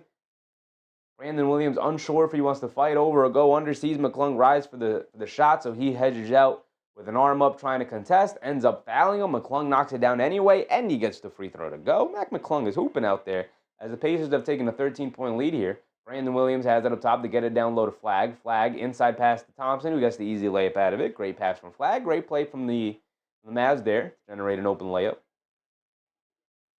Siakam gets it out to Walker. Walker driving to his left. He play with the right hand. Can't get it to go, but another foul has been called here. It's been a whistle fest so far.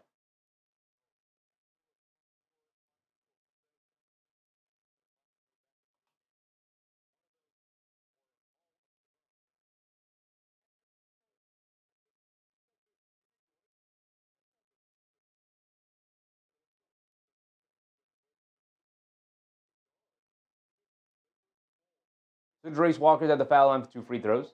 Knocks down the first one. Max Christie subs back in.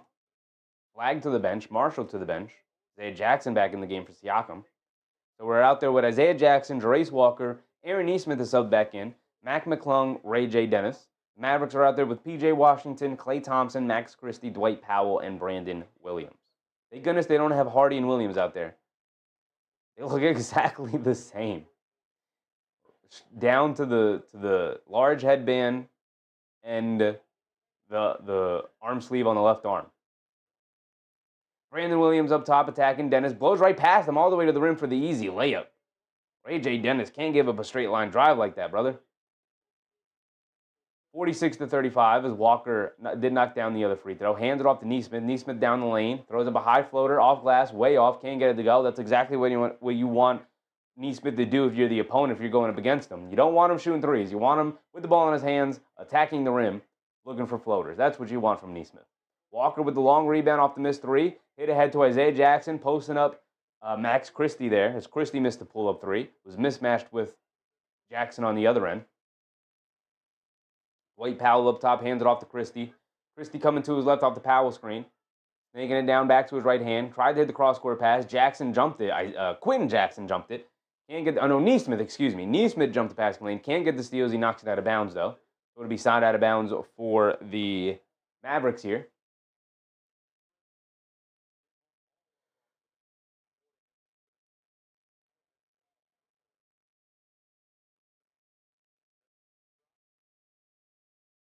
They get it up top to Powell. Powell hands it off to Thompson. Thompson curling off to his left, down the lane, leaves it off for Powell. Wide open on the rim by himself.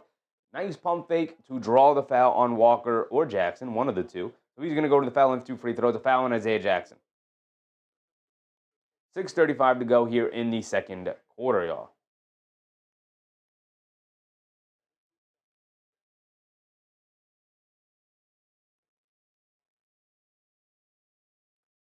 Dwight Powell misses the first free throw. Can't be missing free throws. Trying to mount the comeback. Can't be missing free throws here. 48-35. 6:35 to go.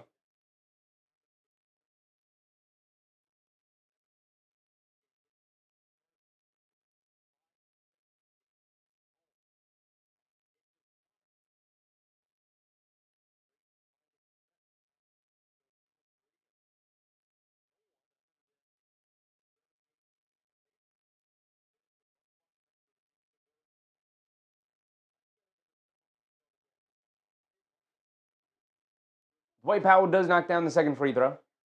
Pacers swinging around inside to Jackson. Goes up against the contact. Can't get the finish. Grabs his own offensive rebound and gets the lefty layup to go for Jackson there. Really struggling to guard down low for the Mavericks here. Typically a very big team. But getting very small out here with Dwight Powell and P.J. Washington as their front court right now.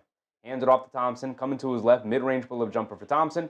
Wide right. Way off. Can't get it to go. But the long rebound finds its way out to Williams. Down the lane. Scoop layup with the right hand. Gets it to go past Trace Walker. Nesmith hit ahead to Walker. Walker up top to Jackson. Jackson hands it off to Walker. Walker coming to his left. Down the lane. Gets blocked by Dwight Powell. Starts the break. Hit ahead to Thompson. Thompson, one dribble. Pump fake. Fly-by defense. And he knocks down the right wing three in transition.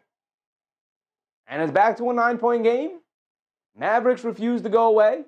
Not going down without a fight. Love to see it. Do love to see it. Full timeout from the Pacers here. The Mavericks starting to build some momentum. Not going to lie, it feels a little bit like a preseason game. Almighty obviously, do you think Walker can make two more three-pointers? Walker is 2 for 3 from three-point range tonight. Can he make 2 more? They're gonna, I guess, yeah, they're gonna need him. They're gonna need him to knock down shots. Okay, easy. There you go, Clay. There you go, Clay. There you go.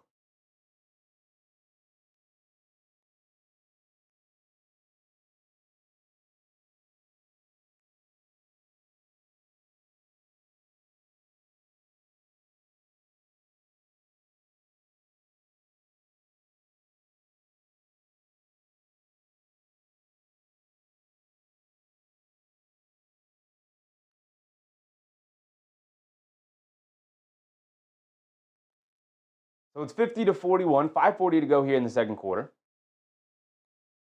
Check out the rest of the slate tonight. Before we do this, look out this game. And the Boston Celtics did end up running away with it, up 16 with under 2 minutes to go here in the fourth quarter, and the Cavaliers will fall to 3-2. Boston Celtics will improve to 2-3 after losing their first 3 games. They've now won 2 in a row. Big win against the Cleveland Cavaliers as well here. They're not going to go down without a fight this season. I also don't want to see the Boston Celtics in the lottery. So I'm actually rooting for the Celtics to be like either be 6 through 10. They need to be in the play-in make the playoffs, whatever they need to do. They need to get there. They for sure need to get there. The Pistons are starting to run away with it over the Orlando Magic, who are now 1-3 on the season with the possibility of dropping to 1-4 to start the year. The Orlando Magic, the darling pick in the Eastern Conference this offseason by a lot of media members. Possibility falling to 1-4. The Pistons with the opportunity to jump up to 3-2. Hawks beating up on the Nets, although it's only a 12-point game to start the fourth quarter there. And the Bulls beating up on the Kings. The Bulls 3-0, y'all. Started the season 3-0, the Chicago Bulls. The Knicks will be taking on the Chicago Bulls on Friday. So they could be walking into a situation where the Bulls are 4-0, right? They obviously don't play tomorrow. They'd be 3 games in a row. They'd be crazy.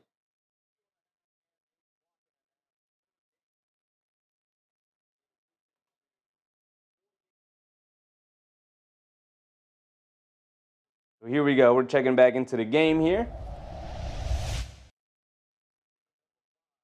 Quentin Jackson up top to Shepherd. Sprayed over to Walker, and a 3 seconds on Powell. Will be a free point for the Pacers here. Pacers Nation. What's up, Pacers Nation? Hope you're having a good time tonight. 2 injured teams going at it in the Pacers, proving that they have the better infrastructure so far tonight. Neesmith at the foul line, a knockdown free throw shooter, and just as I say that, he misses the free throw. My bad for jinxing it. My bad, Neesmith. My bad. They get it up top to Shepherd. Over to Walker. Walker in the post. Throws up a tough hook shot over Powell. Can't get it to go. Not normally Walker's go-to shot. I think he probably would have been better off fading away with a jump shot there rather than a hook shot. They swing it over to P.J. Washington, who misses the left wing 3. Jackson with the weak side rebound, and now here we come pushing it the other way. Walker crosses over to his left, down the lane, scoop play with the left hand, wild shot, can't get it to go, looking for a foul call, he doesn't get it. Here comes Christie pushing it the other way. Christie over to Williams. Williams hit ahead over to Thompson, pump fake, sidestep, back up top to Brandon Williams. He's going to pump fake, blow past Jackson to the rim. Gets the nice adjustment layup to go past Quentin Jackson. Got past both Jacksons. Blew past Isaiah Jackson on the perimeter, and then finished over Quentin Jackson in the paint. Isaiah Jackson hands it off to Neesmith. Neesmith coming down the lane, throws up a tough floater.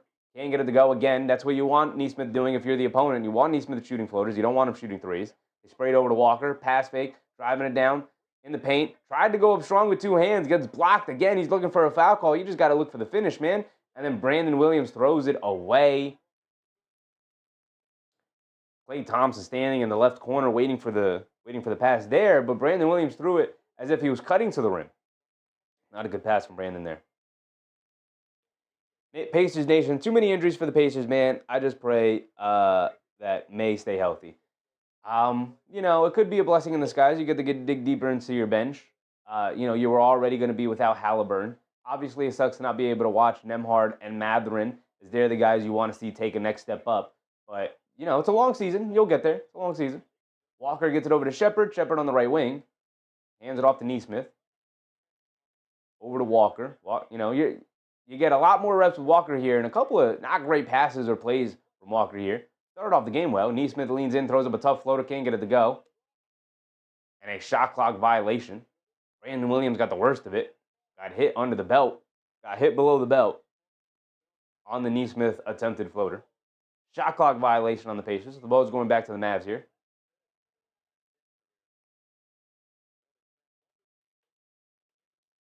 Max Christie up top being guarded by Walker. They get it over to Thompson, curling off a screen, step back over to Williams. Williams going the baseline, spins to his right in the lane. Beautiful pass out. Max Christie an open 3, and he gets it to go down. Brandon Williams is impressive as a point guard out there. If you're a team in desperate need of a point guard, I'd call up the Dallas Mavericks and say, what is it going to take for me to get Brandon Williams? Solid backup guard. Siakam has it in the post. They bring a double team. They're saying anybody but Siakam right now. We don't trust anybody else on the Pacers. Here's another double team on Siakam. Inside to Shepherd. Shepherd to the rim. Can't get the layup to go. Powell knocks the rebound out to Williams. And now Williams is out and running on the left wing. Dancing with it. Coming to his right. Driving it down. A little mid-range pull-up jumper. Got it to go. Brandon Williams continues to be impressive here. And it's a 2-point game, y'all. I'm shortchanging the Pacers a little bit there. It's 50-48, 3:18 to go here in the second quarter. We're going to get a timeout from the Pacers as the Dallas Mavericks have climbed all the way back in. Kinahara, what's up, Kinahara? Mac McClung is in the league. Yes, just recently signed by the Indiana Pacers. I think earlier today he was signed by the Pacers. But he is here, ready to go, and he's gone out on the court. He's been pretty impressive so far tonight. Had a 4-point play. Had a couple of really nice defensive plays as well. And McClung's been impressive. Okay, Hazy, Mavs bringing it back. They're not going out without a fight.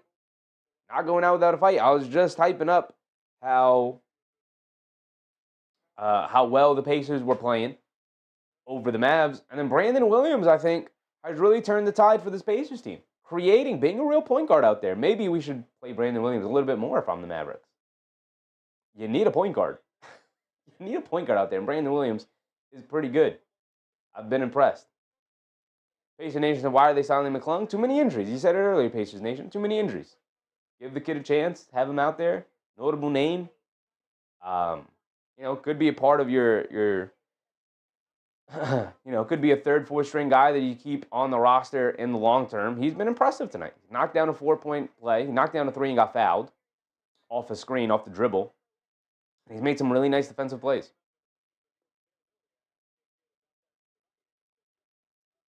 Unless you could really, really show some things here with the Pacers, I doubt he'll stick with the team long term, but you never know. You play your way onto the team. When you're given an opportunity, take that opportunity and run with it. Ray J. Dennis bringing it down. Dennis is out there with Nesmith, Shepard, Siakam, and Jackson. The Mavs are out there with Brandon Williams, Klay Thompson, Dwight Powell, Max Christie, and Cooper Flagg is back in the game. Ray J. Dennis down the lane, knocks down a floater over Brandon Williams.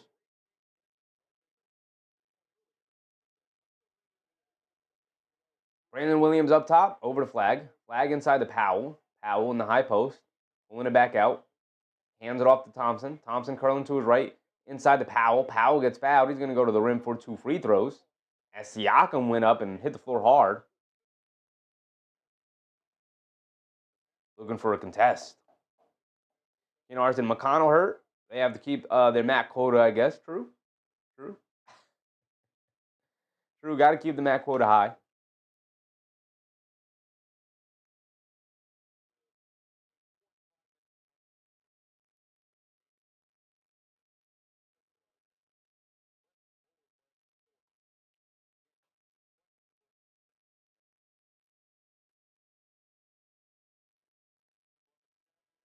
We will go around the league, check the box scores once again. When we get to halftime, 2:45 to go here in the second quarter. Powell knocks down the first free throw. He's got one more coming.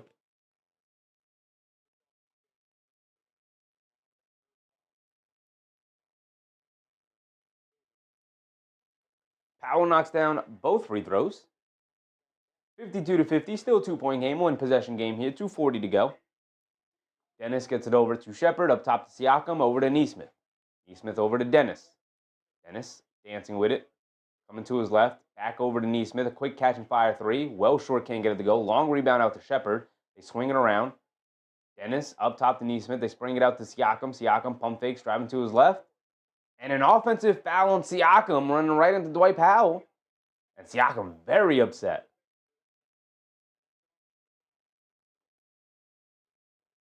Oh, Siakam got the right hand up high and hits Powell in the face. Is the offensive foul right there. Keenar said, speaking of which, I want to see more McCullough. I don't know if that's necessary. I don't know if we need to see more McCullough. Down the lane, Russell with a floater, can't get it to go. Siakam with the rebound on the weak side. Here comes Ray J. Dennis pushing. Hit ahead to Nesmith.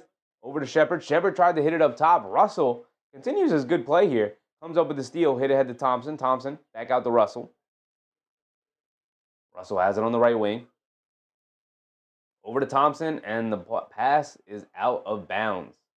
I don't know if this is miscommunication team-wide, but multiple times players have tried to pass the ball to Klay Thompson and just have not been aware of where he is trying to go.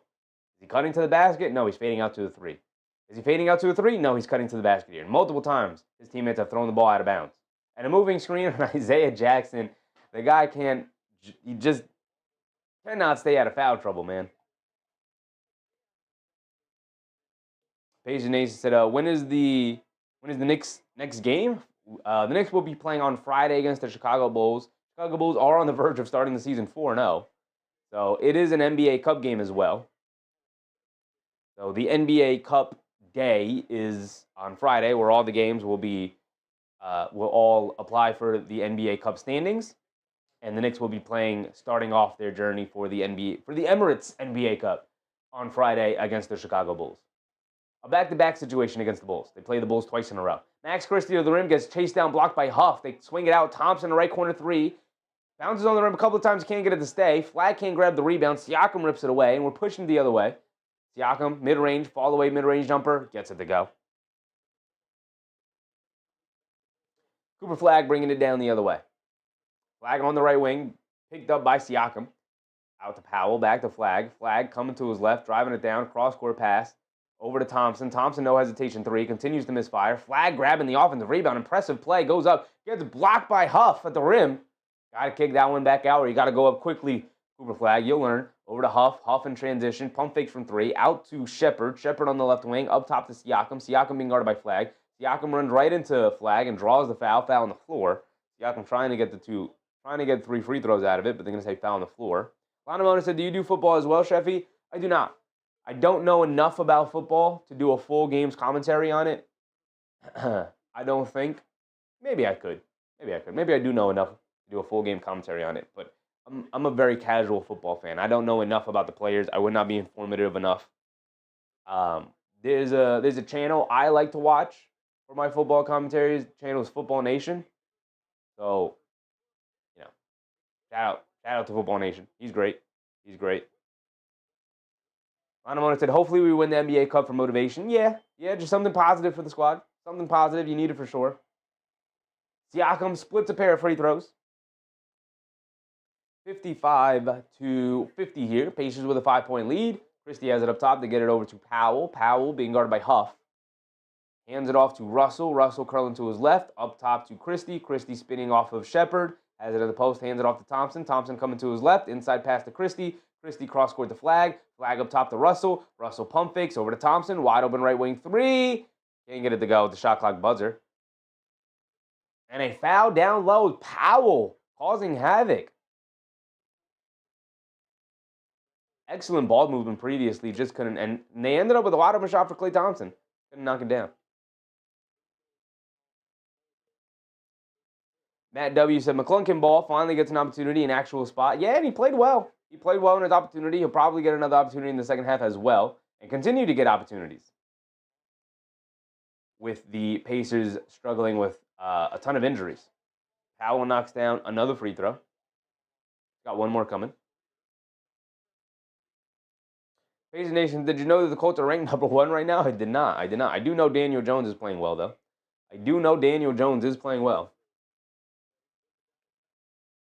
Powell knocked down both free throws. 20 seconds to go. Siakam has it up top. And game clock and shot clock are separated by about a second. So Siakam will wind down the clock as much as possible. He's one-on-one with Flagg right now. Neesmith comes up to set the screen. Siakam loses the handle, picks it back up. They show a double team out on top. Now crosses over to his left, driving it down. Mid-range pull-up jumper over Flagg. Too strong, can't get it to go. Shepherd can't get the tip to go, and that's going to be the end of the first half there. 55-52, a 3-point game, a back-and-forth affair. One team goes up 10. The other team storms right back, and here we are. Daniel Tilson, what's up, Daniel? Knicks losing makes me sick. Early in the season, I know every loss is heartbreaking, but it's early in the season. They'll be fine in the long run. They will be fine in the long run.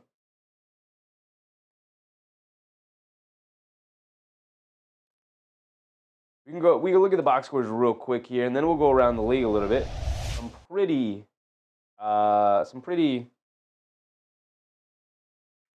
interesting box scores so far. Some pretty interesting outcomes of games so far tonight. Siakam with 11 points, 4 for 9 from the field. It's been an okay game from Siakam. 7 rebounds, 1 assist, 2 steals. He's doing his thing. He's doing his Siakam thing out there. Daniel says, I'm not an angry fan. I didn't think you were an angry fan, Daniel. But there is a lot of pessimism around Knicks Nation for sure right now. So I'm just trying to keep it positive. I said, has Mitch got me concerned? Mitch is annoying. Mitch's situation is annoying and frustrating. But, as long as he can come back and give us 50 to 60 games this year, I don't think anybody will really care. But he does need to make his season debut at some point. Hopefully it's Friday. Hey, Hayes said, where's Obi? Obi has a stress reaction in his foot and is going to be out for the next month.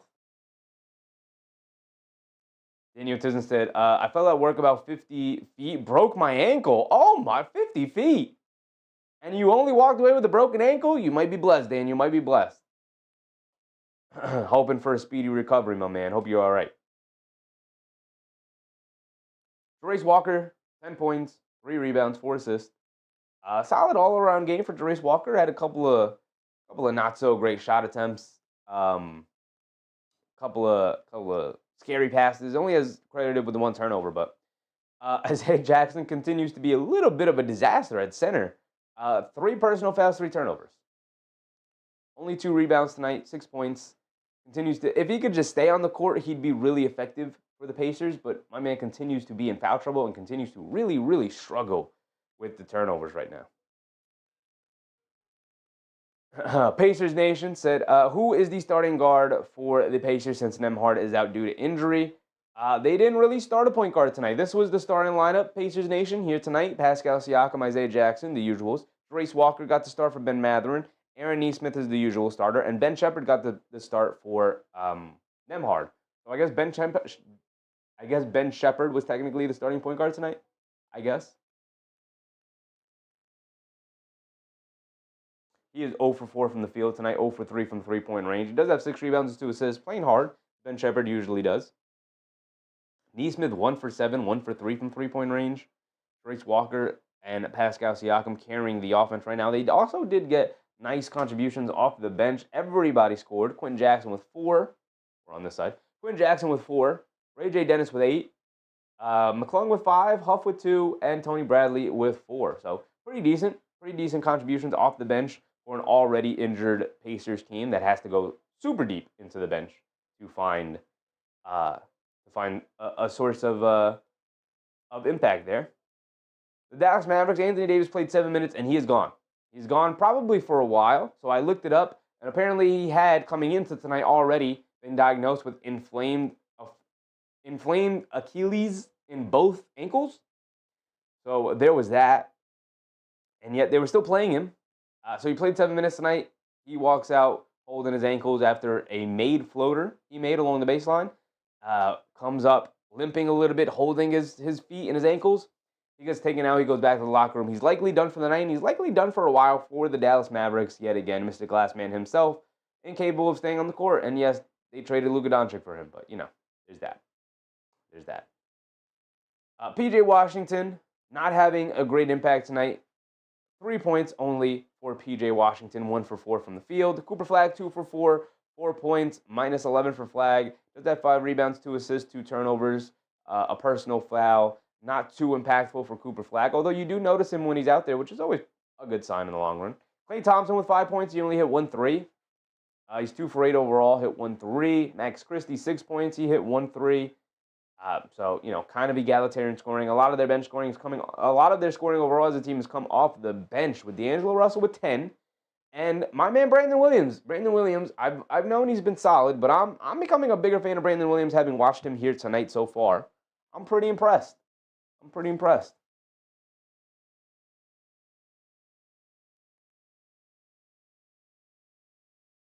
I said, why would I ever bet the over on him? I'm thinking he'll show up in one of these scandals. Who is that? Anthony Davis getting hard? Is that what we're talking about?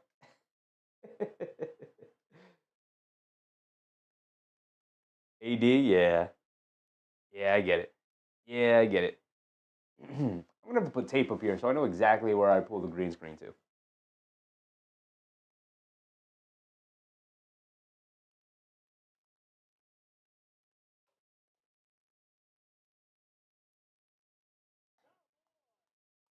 No Ryan Nembhard, though, here tonight.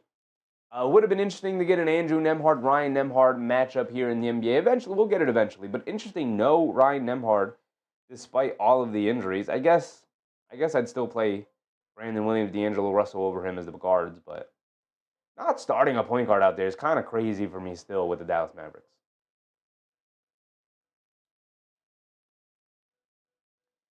But that's the game, obviously. So far here tonight, 4 for 16 from three-point range for the Mavericks and 6 for 19 for the Pacers. Both teams not lighting it up, per se, from three-point range. But we got a couple of completed games already, so let's go around the league a little bit. We could start with the Orlando-Detroit Pistons game, and Detroit eventually ran away with it. Ended up winning by 19 points here. Paolo Banchero, 24 points, 11 rebounds, 7 assists. At least he put up a good stat line, but he did have 4 turnovers. Hold on, let's go ahead zoom it in again for everybody here. Did have 4 turnovers and 3 fouls. There's that. Franz Wagner, 22 points, 7 rebounds, 2 assists for himself. But everybody's in the plus-minus category. That's not always an indicator of who played well per se. But Jalen Suggs was a plus 10 somehow in a 19-point loss. Only played the 21 minutes. That could be it. He is on a minutes restriction as he's coming back from injury. So.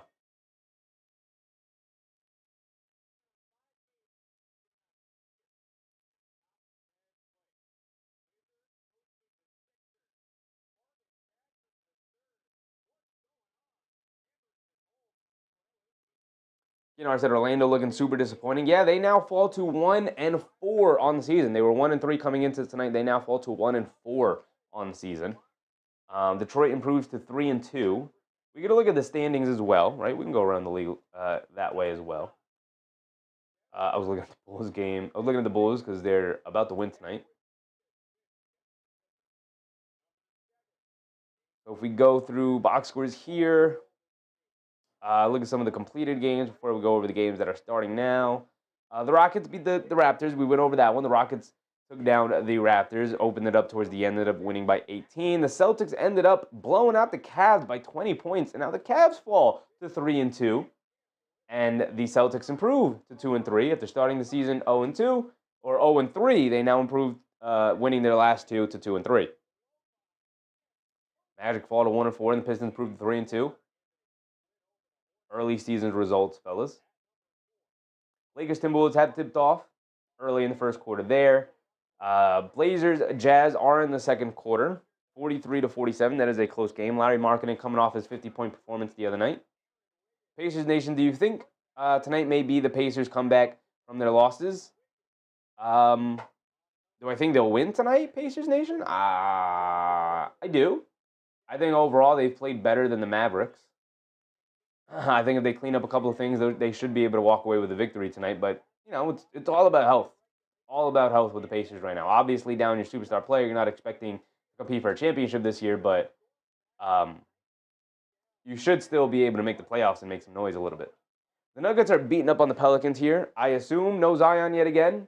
We saw Zion was out the other night. So real quick, we'll just open up the box score here and see. Zion is playing. He is playing out there.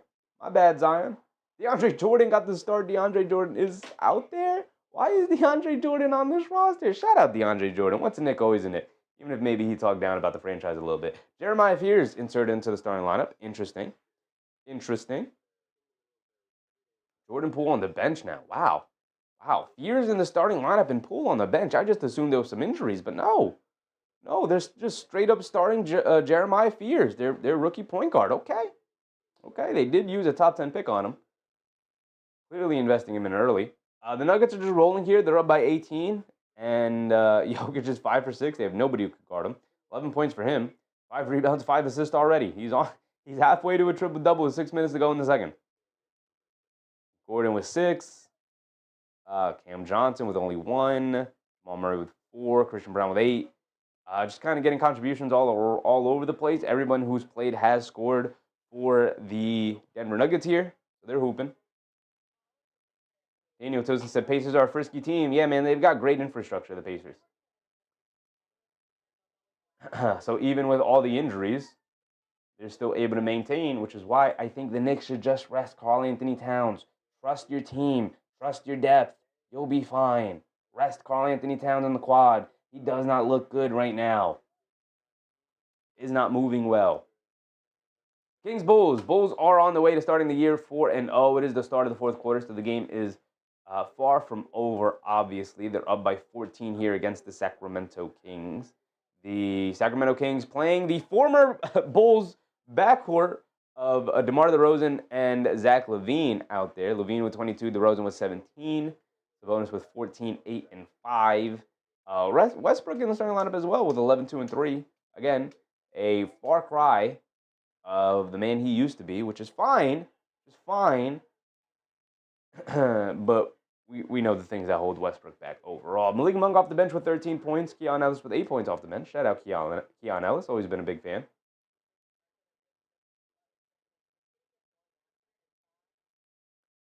And then you have Hawks Nets, and it's coming down to the wire. Should we pull this game up as we're here at halftime? Should we pull up Hawks Nets? A minute and a half left. The 3-point game. You're going to make me do it, yo. You're going to make me do it.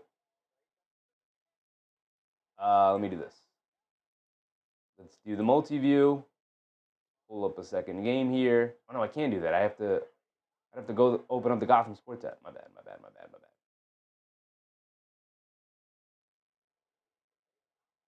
Okay. Well, how do I exit the multi-view now? How do I do that? Let's just add this, and then we can do this. Here we go. All right, I'm gonna have to pull up the Gotham Sports app in order to watch that one.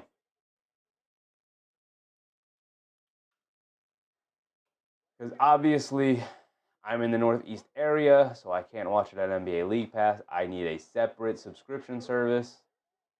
Cool. Got that pulled up. And we don't have to listen to the commentary. No, I don't want to click on the ad. You don't have to listen to the commentary. Daniel Tizen said, might be good. I broke my ankle. Next was in Brooklyn. All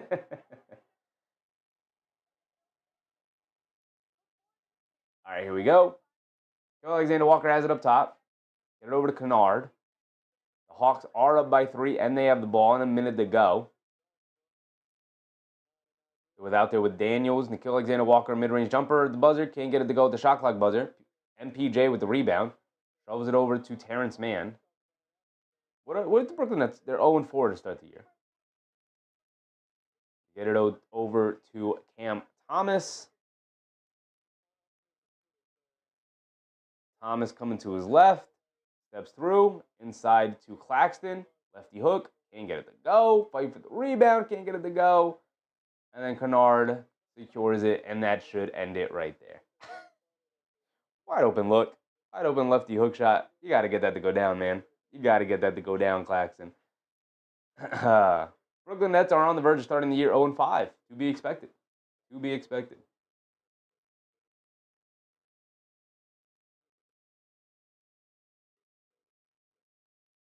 So that's going to end it there. They're now up 5 after he knocks down both of these free throws here with only 26.2 seconds to go.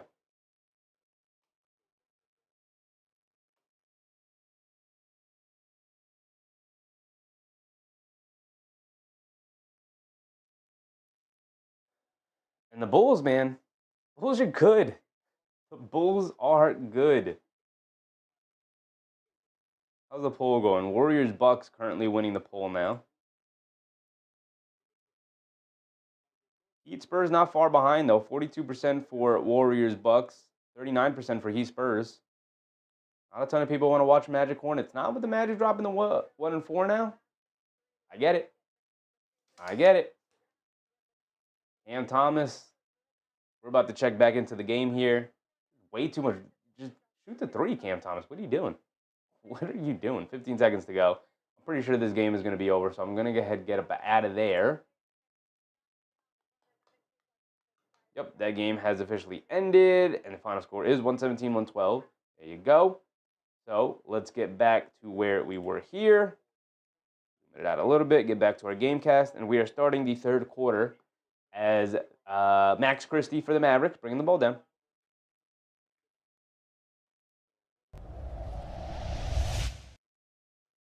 Here we go. Cooper Flagg opens up the first half, knocking down a little mid-range pull-up jumper there. Walker bringing it down the other way. They get it over to Siakam.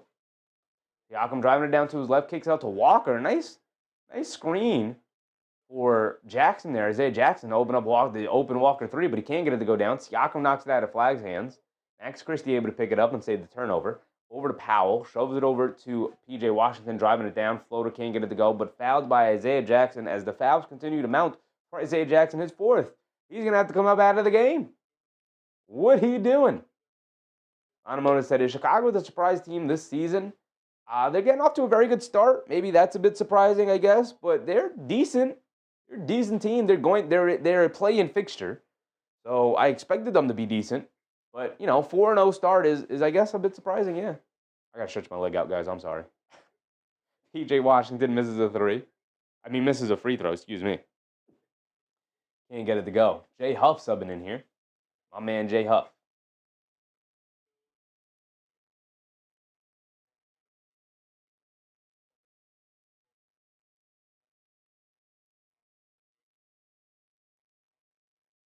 P.J. Washington does knock down the second one, splitting the free throws, tying it up at 55 in a minute here in the third quarter. Same starting five, except Dwight Powell is in for the injured Anthony Davis now. Jay Huff has it up top, hands it off to Siakam. Siakam coming to his left, picks up his handle, cross-court out to Nesmith. The right wing three well contested, comes up short. Huff battling for the rebound, knocks it out to Siakam. Good hustle from Huff there. Siakam has it in the post against Flagg. They show a double team. Pass fake from Walker, cross-court to Shepard. Shepard driving it down to his left, up top to Nesmith. The defensive rotations here are excellent. To the rim, Flagg, excellent defense. Nesmith able to save it over to Shepard for a three. Can't get it to go with a shot clock violation there. Sending the ball the other way, back to the Mavericks. Excellent defensive rotations there for the Mavericks.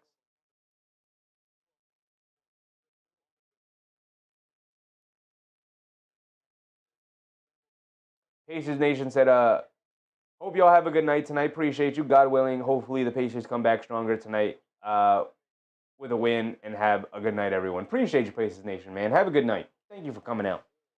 Trace Walker bringing it down off the rebound from a missed shot from Cooper Flagg, missed mid-range shot. Walker down the lane, gets caught in the air and throws it off of Christie, but they're going to say it's off of Walker.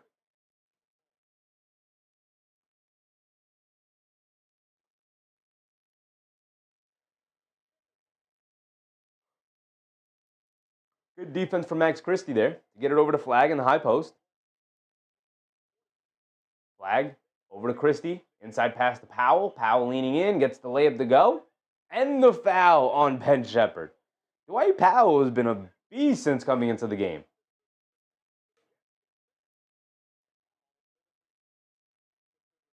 Okay, he's a great rim protection for the Mavs. Everyone going straight up. Absolutely. Also, the ability to rotate out on the perimeter and run guys off the line without giving them space to allow them to hit them with a pump fake, and then usually have a flyby defense, and sometimes guys can take a rhythm dribble or a sidestep dribble to get the three off, to still be able to get the three off. They did a great job of running them off the line, but staying controlled enough to force them to dribble it inside the paint and trust their big rotations down low to go straight up and play solid defense. Siakam kicks it out to Nesmith after Powell did knock down his free throw. A three from Trace Walker there, can't get it to go. Flagg with the rebound. We're pushing it the other way. Flagg hit ahead to Washington. Washington full head of steam. Euros down the lane. Can't get the layup, and he's blocked by Walker. Huff with the rebound. Here comes Ray J. Dennis, who's in for Shepard. Bounce pass over to Walker, streaking down the lane. Can't get the righty layup to go, but that's because he's fouled by Powell. He's going to go to the foul line for 2 free throws here. I need the pace to quicken here. Been a bit of a foul fest overall here for both sides. Refs calling it a little tight, but also both teams hacking and whacking away. You want to go to the box score real quick to see how many free throws each team have shot. It feels like a lot. 16 for the Pacers and 17 for the Mavs. Yeah, it's been a lot of free throws. Been a lot of free throws so far tonight.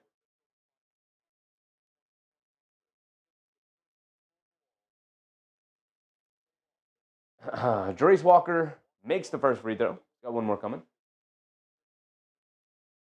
Knocks down both of them.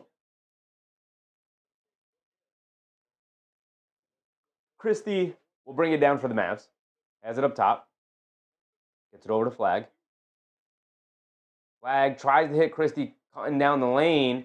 Knocked loose by Nesmith, who saw it coming, but Powell right there to pick up the loose ball and lay it up and in. Dwight Powell continues to spearhead this Mavericks comeback as Jay Huff answers right back, knocking down a straightaway three over Powell. Ties it up at 60 here, under 9 minutes to go. Flagg has it up top, coming to his right off the Powell screen. Dancing with it against Siakam, coming to his left off the screen. Driving it right into Huff, pulling it all the way back out to the left corner. Now driving to his right, leaning in. Puts up the little righty floater. Can't get it to go down. Siakam secures the rebound. They're pushing the other way. Ray J. Dennis hit ahead to Jarace Walker. Right wing three, Jarace Walker. Can't get it to go. But a foul on the floor on P.J. Washington. Holding on to Jay Huff there, battling on the boards. I keep saying it, but I am a big fan of Jay Huff, man. It's just something about the way he competes out there that I'm a fan of.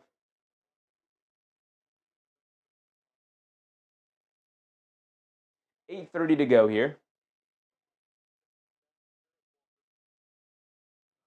Excuse me. They get it over to Siakam. Mid-range jumper for Pascal, and he gets it to go down. Here comes Flagg, bringing it down the other way. Cooper Flagg over to Powell. Powell out to Thompson. Thompson coming to his right. Mid-range jumper. Off the back rim, can't get it to go. Over the backboard, and it's going to be out of bounds back to the Pacers.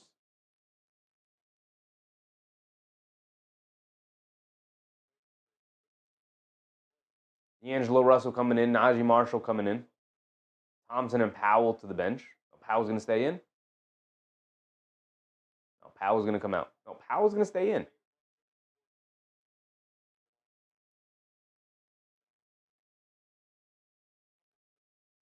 Powell's still in there with Cooper Flagg, D'Angelo Russell, P.J. Washington, and Max Christie. Get it over to Jackson, back out to Ray J. Dennis. Ray J. Dennis throws up the floater, in and out, can't get it to stay down as Powell rips away a rebound. Now here comes D'Angelo Russell. Under 8 to go here. Russell up top to Powell. Hands it off to Christie. Christie in the corner to Washington. Up top to Powell. Hands it off to Washington. Washington out to Russell. Extra pass to Flagg. Flagg in the corner is going to pump fake out of the 3. Attacks Siakam off the bounce. Pump fake, steps through. Can go up off glass. Siakam rips away the rebound. Huff was there to help contest. Siakam shot out of a cannon. Euro steps down the lane. Lefty layup. Can't get it to go. Good defense from Max Christie there, not the foul in transition. Russell bringing it down. Euro steps down the lane. Scoop layup with the left hand, looking for a foul. He doesn't get the foul, but he does somehow get the left layup to go. A wild shot for D'Angelo Russell, and he gets it to go down in his own nonchalant way, as he tends to do. And the delay of game warning on the Mavericks there.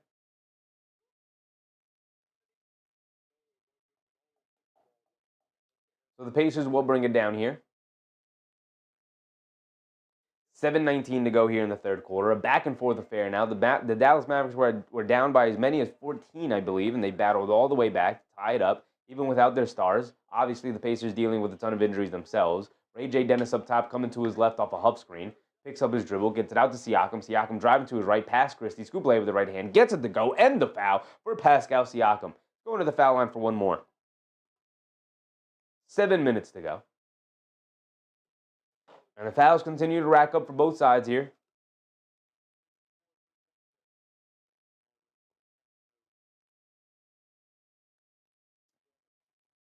Pretty undisciplined game from both sides. Guarding a lot with their hands, especially out on the perimeter. Siakam's at the foul line. Not a great free throw shooter, Pascal Siakam. You'd think he'd be better, but he misses a free throw right there. Cooper Flagg with the rebound. He's bringing it down the other way.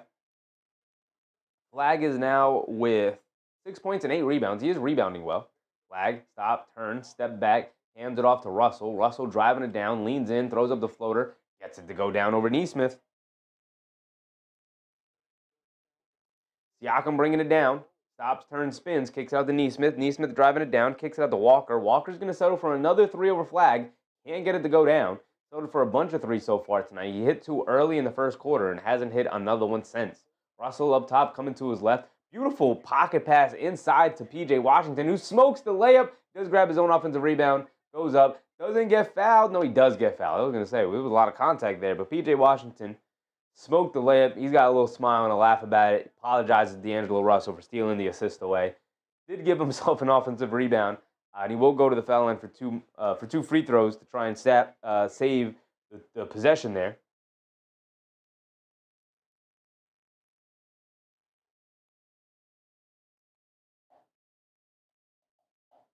But about halfway through this third quarter, we're tied at 64. With Russell going to the foul line for 2 free throws.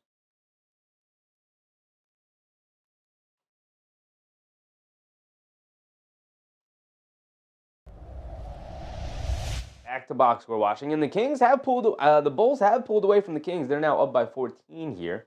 Not insurmountable, but not looking great for the Kings with under 4 minutes to go. And the Bulls seemingly with a ton of momentum here. Bulls, man, they're rocking and rolling. The Chicago Bulls, I gotta tell you.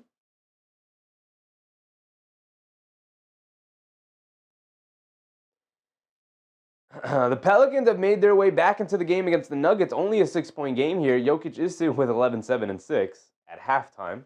Only a 6-point game at halftime is not bad at all for the Pelicans. Not bad at all. Zion only 5 points as well.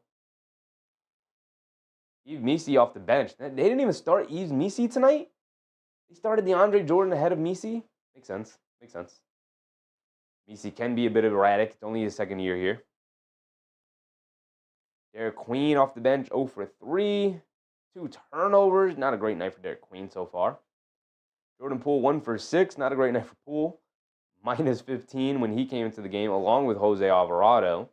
1 for 3. One of them was a 3-point make. Sadiq Bey off the bench for 6 points. And contributions off the bench. Everyone's scoring so far. Derek Queen, the only guy who has yet to score. As for the Nuggets, playing Nuggets basketball, doing their thing. Everyone has scored. Jay Hammer, what's up, Jay Hammer? He has the most points in pace, so if you want to cover a slower game, go with the Warriors. I don't care about slow or fast or whatever. I'm down for anything. I'm down for what we think is going to be the best game. Whatever you guys want to watch is the game we will watch as a community. You know, I picked this game tonight. I don't think I picked the best game. Part of the reason I picked this game was the time. Oh, wow. It's tied at 39. Somebody got to break this vote, man. Somebody got to break this vote. The poll will end at the end of the night, so we'll leave it at that. Jamer said Zion's my favorite player. I also like Randall and would be Wemby, but he's too good. True. You can't go with the obvious guys, right? You can't go with the obvious guys. You can't go with Wemby when Wemby is one of the 5 best players in the league now. If somebody tells me that one of the 5 best players in the league is their favorite player, I look at them sideways. Like, what do you mean? Everybody likes that guy. Come on, right? Come on. Somebody tells me SGA is their favorite player, I'm like, okay, dude. Somebody tells me Jokic is their favorite player, I'm like, all right, man. Come on. Duh. Everybody likes watching those guys play. PJ Washington knocks down the first free throw. Here we go. We're back into it. Let's get ourselves situated.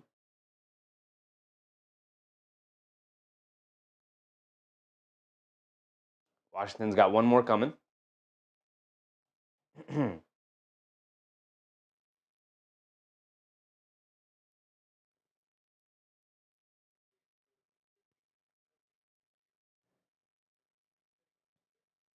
PJ Washington knocks down both of his free throws.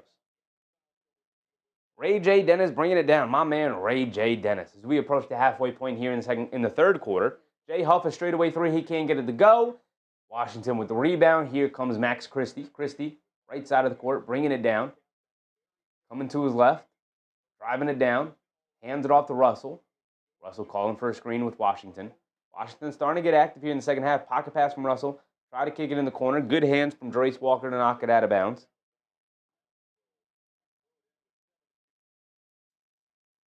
7 on the shot clock for the Mavericks here.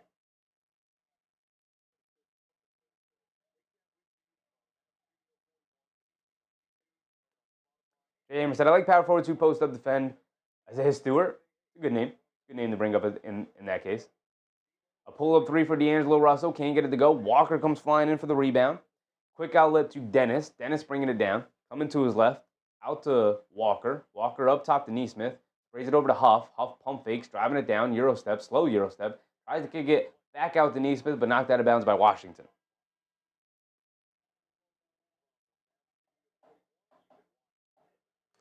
I like big men who play like big men, which is why Mitchell Robinson's my favorite player on the Knicks.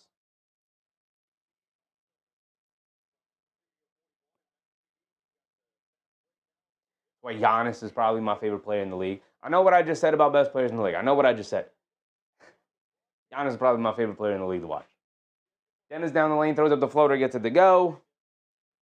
Ties it back at 66. It's been a back and forth affair since the Mavericks have cut the lead. from 14 and tied it up. But now it's been a back and forth affair. Brandon Williams, a mid-range pull-up jumper, gets it to go. Brandon Williams continues his stellar play here in the second half. Jarris Walker out to Neesmith, driving it down against Martin. Takes it out the last second. Back over to Huff. Huff, a left wing three. Too strong, can't get it to go. Fight for the rebound. Knocked out of bounds by Martin. Ball going back to the Pacers. No, ball going to the Mavs here. Knocked out of bounds by Neesmith. And the Mavericks now pushing the pace a little bit. Hit ahead to Marshall. Marshall's been very quiet tonight. Marshall on the right wing. Driving to his left. Now over to Russell. Russell on the right wing. Pocket pass again to P.J. Washington. Kicks it out the corner to Martin. And throws it out of bounds. The pass was off.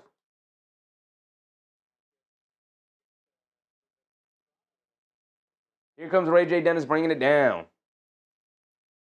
Dennis on the left wing. Spinning. Loses the handle on the ball. Going back to the Mavs. A little bit of a turnover fest here. Second half of the third quarter. Both teams getting sloppy now.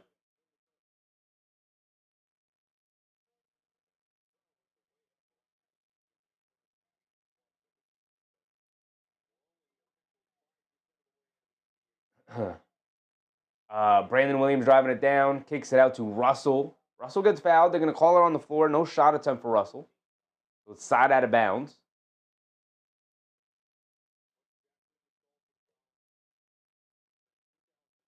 Jay Hammer said Thanasis is going full career with Milwaukee. OMG said Siakam, dog, I need 3 rebounds, assists. I know you got me.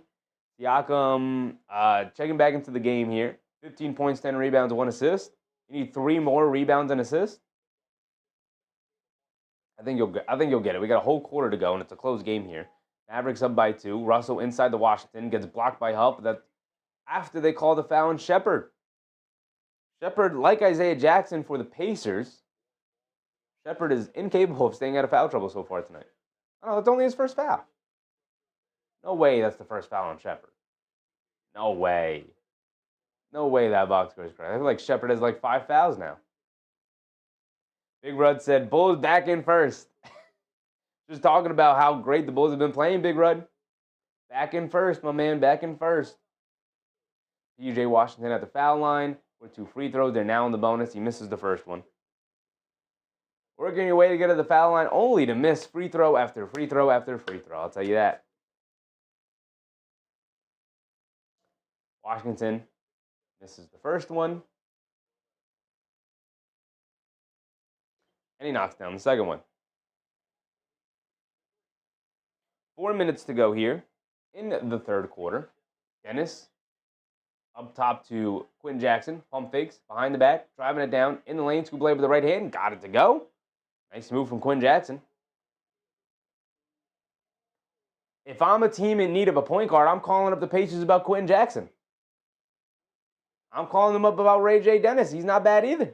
Brandon Williams driving it down in the lane. Scoop blade with the right hand. High off glass over J. Huff. Gets it to go. And the Pacers trying to push the other way as Brandon Williams hit the floor. You get an open 3 for Shepherd in the left corner. Well short. Well contested from Martin out of bounds.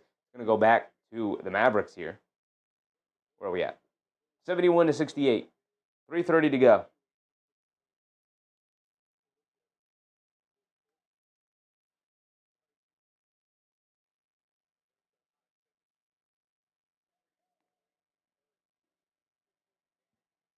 Najee Marshall is going to bring him down.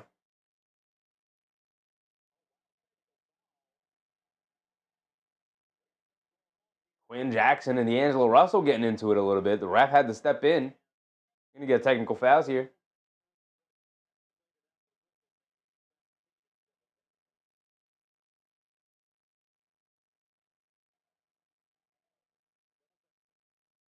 Double technicals for Russell and Jackson.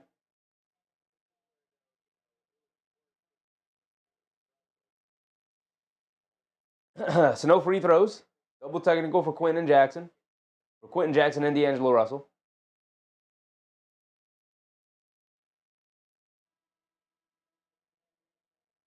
Russell's going to sub out here. Flagg is going to sub in. Dwight Powell comes in for Washington.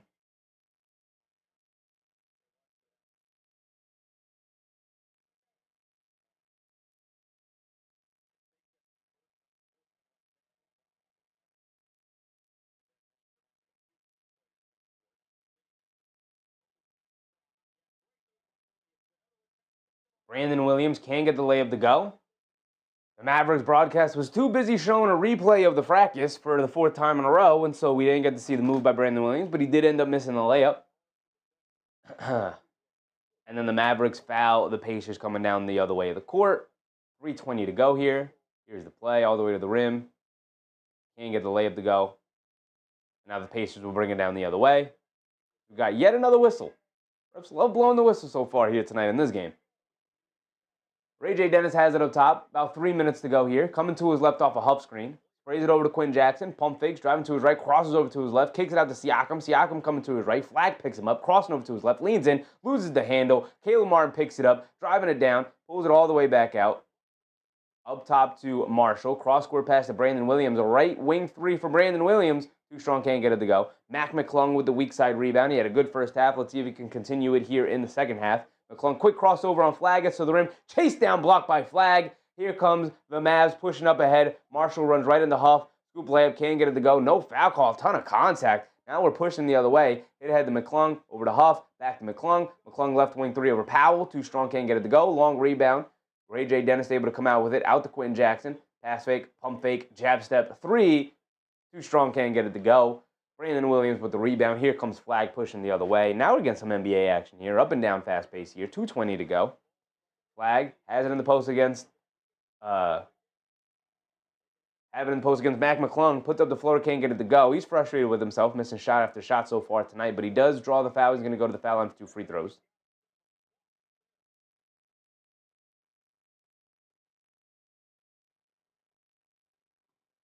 So Cooper Flagg, when we come back from this timeout, we'll go to the foul line for 2 free throws as Dallas has already opened up a 3-point lead here. What a swing it's been. What a swing it has been. Back around the league. Back to league watch, y'all. We're looking at the Chicago Bulls. Next time they play will be against the New York Knicks. They play the Knicks twice. They will presumably lose at least one of them. Hopefully both of them, but at least one of them. Play Friday, and then obviously also on Sunday. Sunday's a 7 p.m. game? Wow, okay. Okay. Interesting scheduling.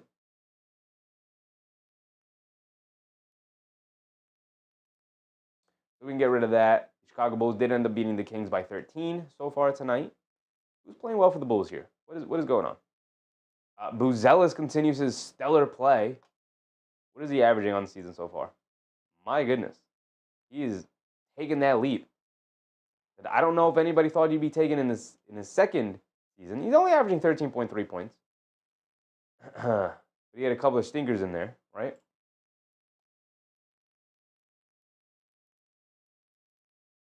I want to see his game logs.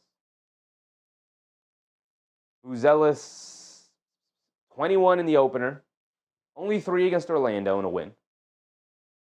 Only played 12 minutes for some reason, so that's why. Then 16, then 27. So he's going to be about a 20-point per game scorer this year, around 8, maybe 18-ish for Modest Buzelis. He's going to take that lead, man. He looks great. Looks great. Unless it's just a hot start, he'll slow down as the season goes on, but I got confidence in him. So Chicago Bulls playing well. Denver holding the Pelicans away, an arm's distance away. Zion still only sitting with 5 points on 6 shot attempts. Zion, brother, we need you to be better than that, my man. Trey Murphy's only 1 for 6. We need you to be better. Herb Jones is 2 for 5. Jeremiah Fears is 4 for 8. I mean, he's their leading scorer. Him and Yves Missi. Jeremiah Fears just being good. Being good. I've seen a lot of people talk down about the Jeremiah Fears pick. But he's solid. Very solid.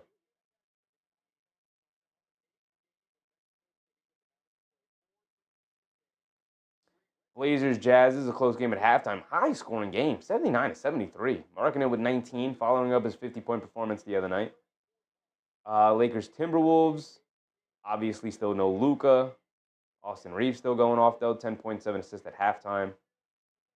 Grizzlies Suns have tipped off 15-21. They're the last game tonight to tip off. They're halfway through their first quarter there, so we have a full quarter left to go here tonight in this close game. Flagg knocks down a free throw.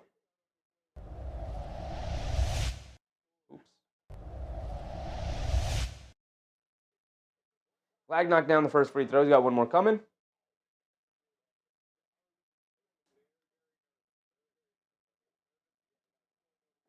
Flagg knocks down both. Good-looking free throws there. Gives you confidence that the jump shot will eventually make its way around. Flagg tonight, 8 points, 8 rebounds, 3 assists. Not bad. Quinn Jackson has it up top, being guarded by Flagg.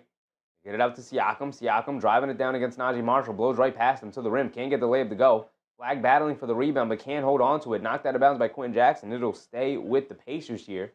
14 back on the clock. Under 2 minutes to go.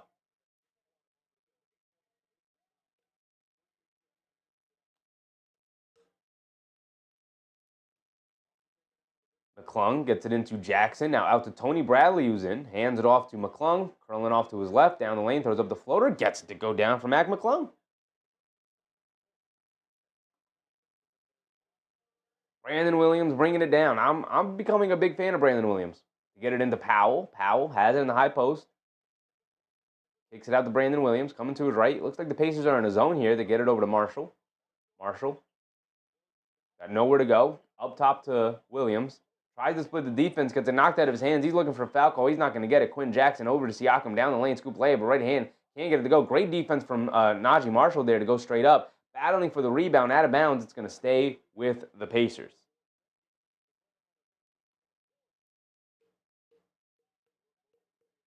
Siakam, I feel, has missed a bunch of easy ones. 6 for 16 tonight. Very inefficient. Get it into Quinn Jackson. It's a nice open look along the baseline on the mid-range jumper off the nice inbound play. He knocks it down. 72-73 with a minute to go here in the third quarter. They hit ahead to Flagg. Flagg up top to Brandon Williams. Brandon Williams inside to Najee Marshall. Najee Marshall in the high post at the foul line. Driving it down. Pump fake leans in. Tony Bradley right there. They kick it out. Cody Martin out of the right corner. Gets it to go down. Or is that Caleb Martin? One of the Martin twins out of the right corner. Knocks it down. They get it out to Quinn Jackson. Jackson hands it off to McClung. Knocked out of his hands. Going to stay with the Pacers here, but the Mavs are very emphatic that it's off of McClung.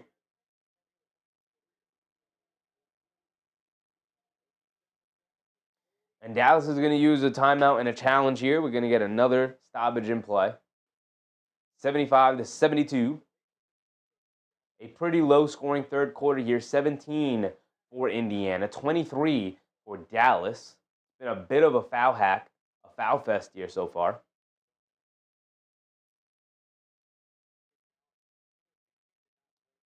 Jason Kidd should win this challenge pretty easily. It's very evidently off of Mac McClung there. Should not be too much time taken off here.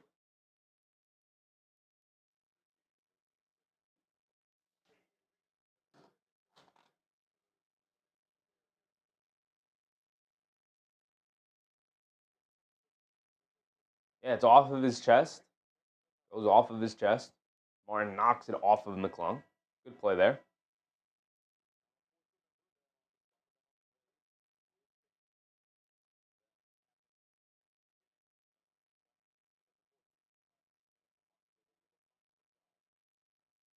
So we're under a minute to go here. I did stop my timer. We're under a minute to go here. Nuggets, Pelicans have started their second half. Blazers, Jazz still at halftime. Lakers, Timberwolves. Reeves with 13 and 7, even before halftime. Austin Reeves is just great now, right? That sucks. That sucks for the rest of the league. How do the Lakers keep finding these guys?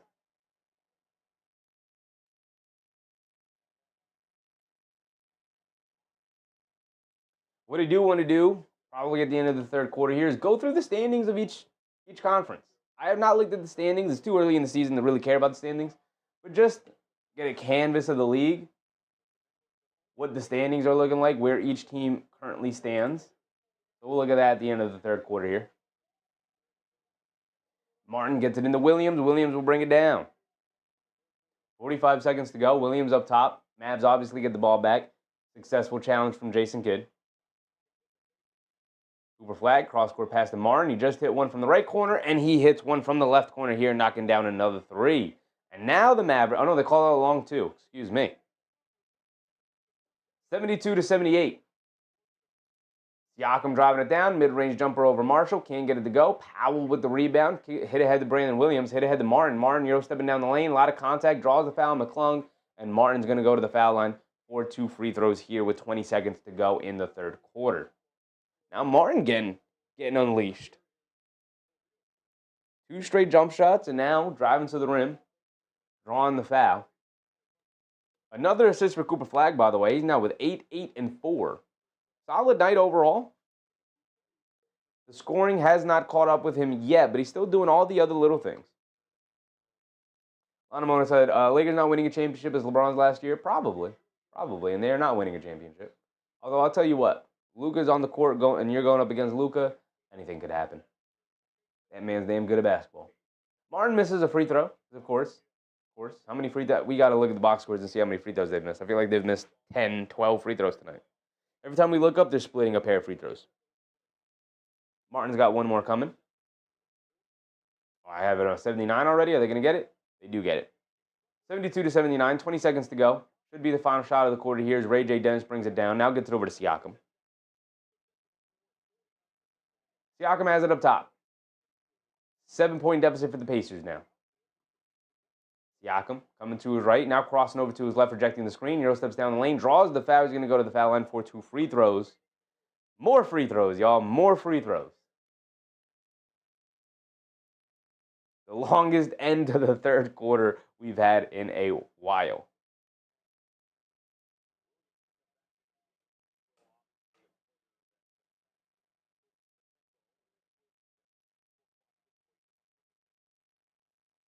So Siakam's at the foul line for 2 free throws. Hits the front of the rim. We get a nice friendly shooter's bounce. He gets the first one to drop. We got one more coming here.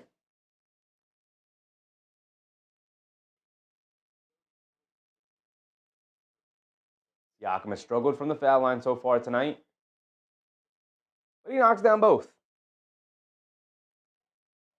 Comes Brandon Williams quickly pushing the other way. Crossing over, Euro stepping down the lane. Scoop play with the right hand. Gets it to go. Got it to go. I thought they may have also called the foul, but they don't. He just gives them this lead. A 7-point lead here going into the fourth quarter with a great drive and finish with the right hand. I'm telling you, man, I've become a huge fan of Brandon Williams here in this game. He's got 16 points here, 6 rebounds, battles defensively.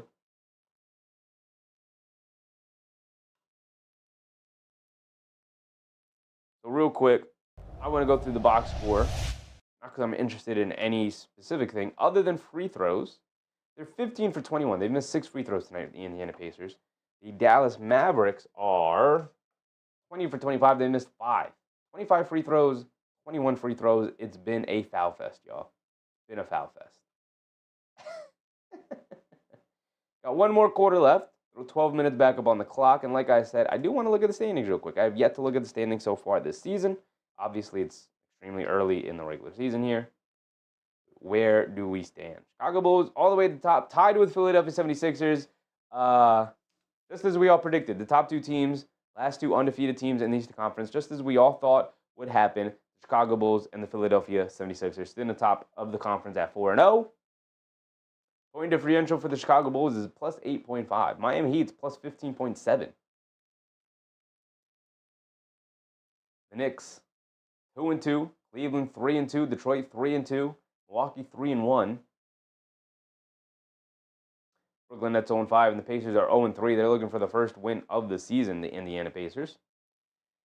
The Thunder and the Spurs both sit in the top of their conference undefeated, 5-0 for the Thunder, 4-0 for the Spurs. Warriors are 4-1. Nuggets are 2-1. Jazz 2-1. Just as we all predicted, the Jazz getting off to a great start. Dallas Mavericks 1-3, having a pretty terrible start. OMG said, "Let's go Siakam." Kings 1-4 to be expected. Pelicans yet to win a game so far this year, 0-3, and they're playing Denver here, on the verge of dropping to 0-4 to start the year. And now down 13 to the Nuggets. Jeremiah Fears with 8 points and 6 assists, man. I hope people start to recognize Jeremiah Fears. Might be NBA ready here. Might be NBA ready, Jeremiah Fears.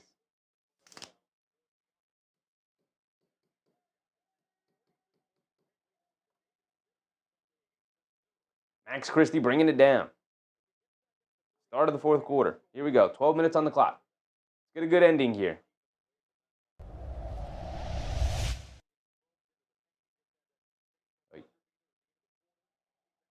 Brandon Williams kicks it out. P.J. Washington, left corner three. Can't get it to go. Battle for the rebound. Jarris Walker ends up with it. The Pacers pushing it down the other way. Siakam takes the handoff, kicks it out to Walker. Walker up top, pump fakes, driving to his left, out to Neesmith. The left corner three gets blocked by Brandon Williams. He is all over the place so far tonight. Get it over, swinging around. Williams out of the corner. Driving to his right, kicks it out to Thompson. Up top to Washington, back to Williams. Williams up top being guarded by Siakam.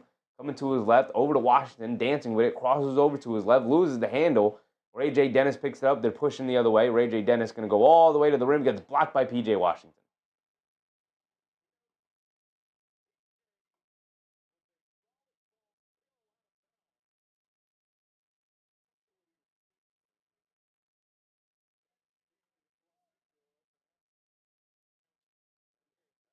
They get it into Huff. Leaves it off for Neesmith. Neesmith, the right corner three. Can't get it to go. The putrid shooting continues here for Indiana so far tonight. Christie up top being guarded by Walker. Tried to get it over to Powell, but they turn it over. Hit ahead to Neesmith. Down the lane, off glass, gets it to go.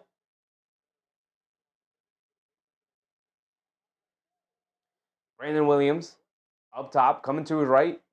Over to Powell now. Powell hands it off to Christie, curling around the handoff. Down the lane, leaves it off for Powell at the last second, and Powell gets the easy layup out of it. Way to reward the big man. Sending some good screens tonight, grabbing some loose ball rebounds, battling on the glass. A 7-point lead for Dallas here. Ray J. Dennis on the right wing, up top to Siakam. Siakam coming to his left off the Neesmith screen, spinning to his right, spinning back to his left. Foul line fall-away jumper. Can't get it to go. Good defense from Christie. P.J. Washington clears with the rebound. Hit ahead to B. Will. Brandon Williams on the left wing, being guarded by Dennis, coming to his right off the Powell screen, driving it down, putting his head down, scoop lay with the right hand, got it to go off glass. Brandon Williams now up to 18 points here, and a timeout for the Pacers. And a 9-point lead for the Dallas Mavericks has opened up. Heat Spurs now leading.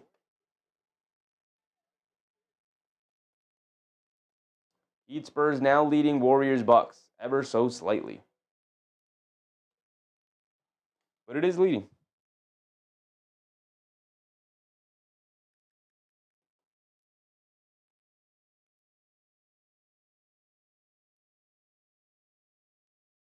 Check this out. That's not what I want. Brandon Williams is now the game's leading scorer with 18 points. Siakam's with 17 points. Look at that. Look at that. OMG. I don't know if Siakam's going to be able to get you what you need. I mean, maybe, but he's in with 17 points, 11 rebounds, and 1 assist. And he's kind of been all over the place. A little bit. Not looking good for him.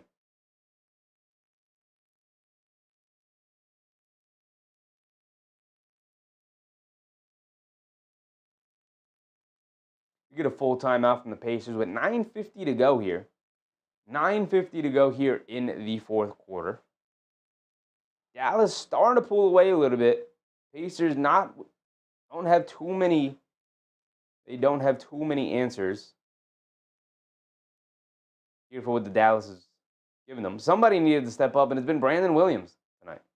He's been fantastic.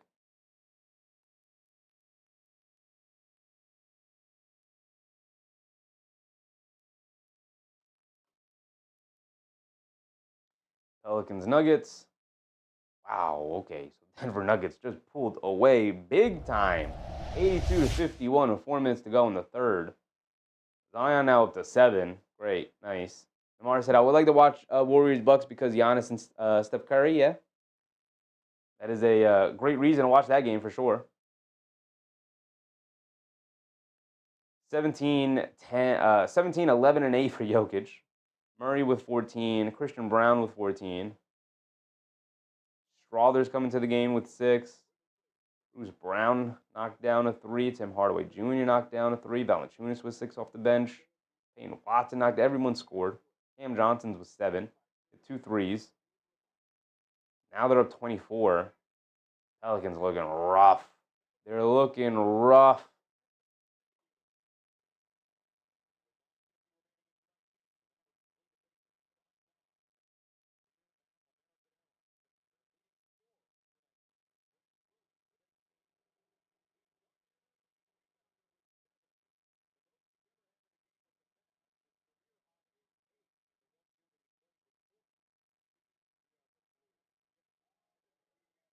Siakam will bring it down. We're finally back in.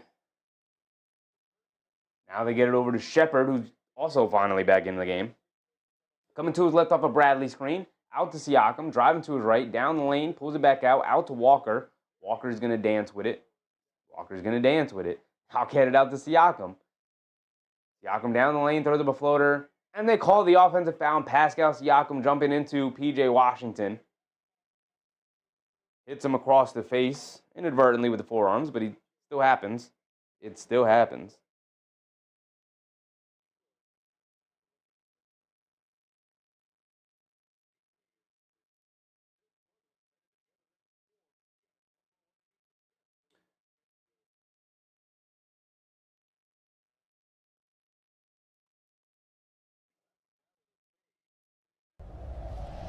Nope.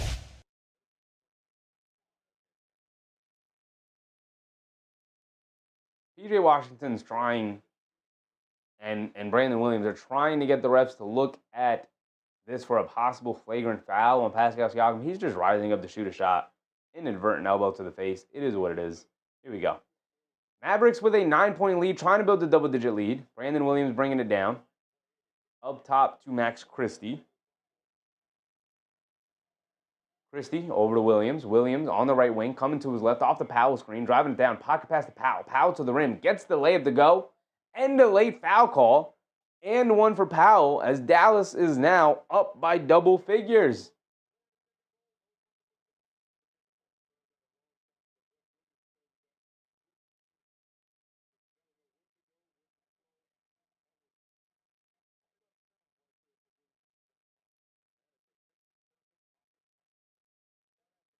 Dwight Powell's at the foul line for one more.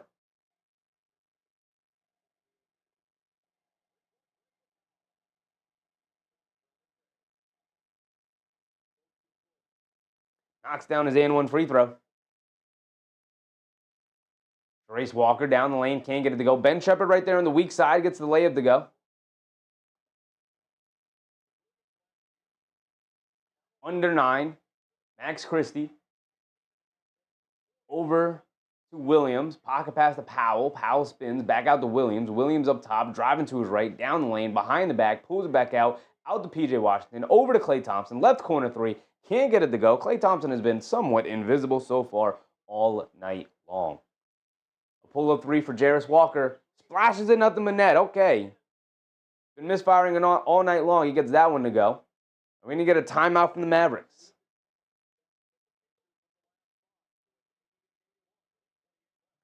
7-point game, y'all. 7-point game.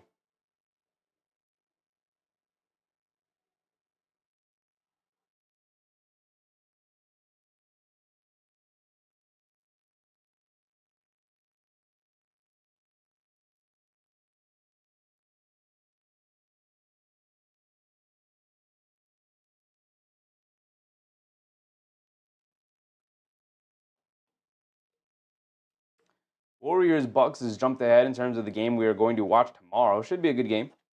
Steph and the Warriors playing excellently. Giannis and the Bucks off to a hot start. Just beat the Knicks. So should be a good game. Jay Hammer said, "Why does Davion have to be number 45? Confuses us with Donovan." Well, one team plays for the Heat. One player plays for the Heat. One player plays for the Cavs. So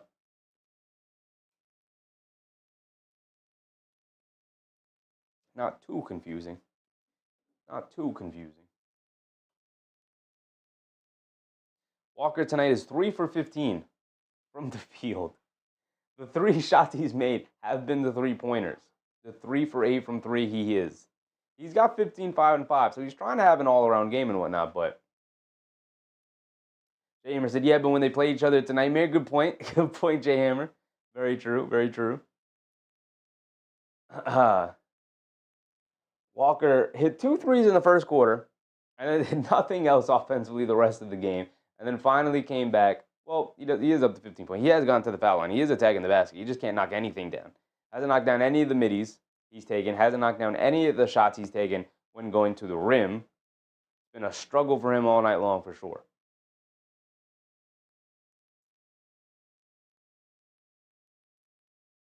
Dallas Mavericks with 3 timeouts remaining. Pacers with 2 timeouts remaining. I think far too many timeouts are remaining in this game. Far too many timeouts. It is already 10:46 here in the East Coast. A late night edition of the Sheffy Show here.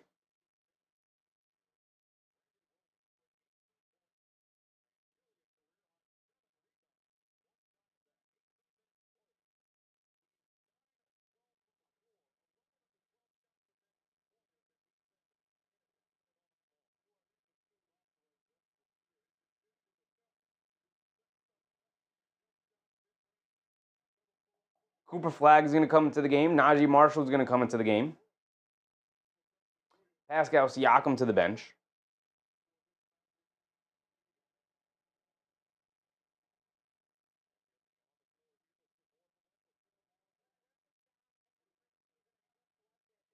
(88-81), 8:30 to go here in the fourth quarter. Dallas up on the Pacers by 7, and Dallas will have the ball here, bringing it down.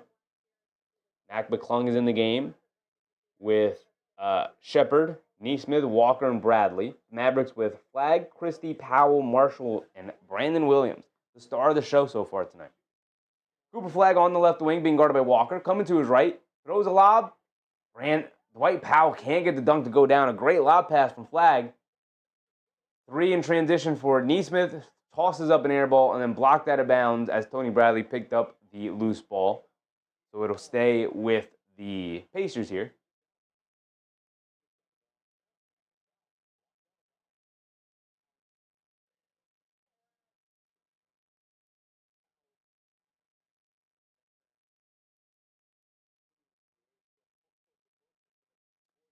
Eight minutes to go here.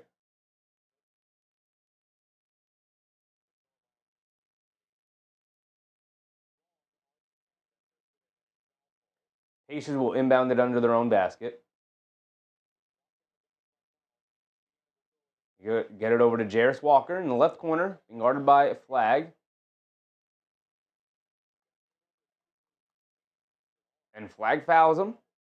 Jarris Walker swings through, picks up the foul, draws the foul, I should say, on Flagg.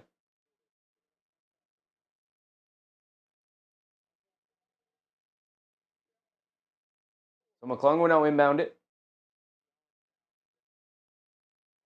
Get it into Shepard. Shepard over to Walker. Walker's going to attack to his right. Throws up the floater. Misses another 2. But Tony Bradley right there for the tip up and in. Pacers not going away quietly. We're under 8. Brandon Williams crosses over. Gets fouled by Shepard. A lot of stoppages in play. I'm just trying to watch 2 teams go up and down and play ball. D'Angelo Russell comes in for Brandon Williams. Excellent minutes from him tonight. D'Angelo Russell likely in to close the game out here. Najee Marshall will inbound it. Get it into Powell. Powell over to Russell. Russell coming to it right off the Powell screen, driving it down. Inside pass to Cooper Flagg, sneaking under the rim, gets the reverse layup to go, and the foul. There you go, Cooper Flagg.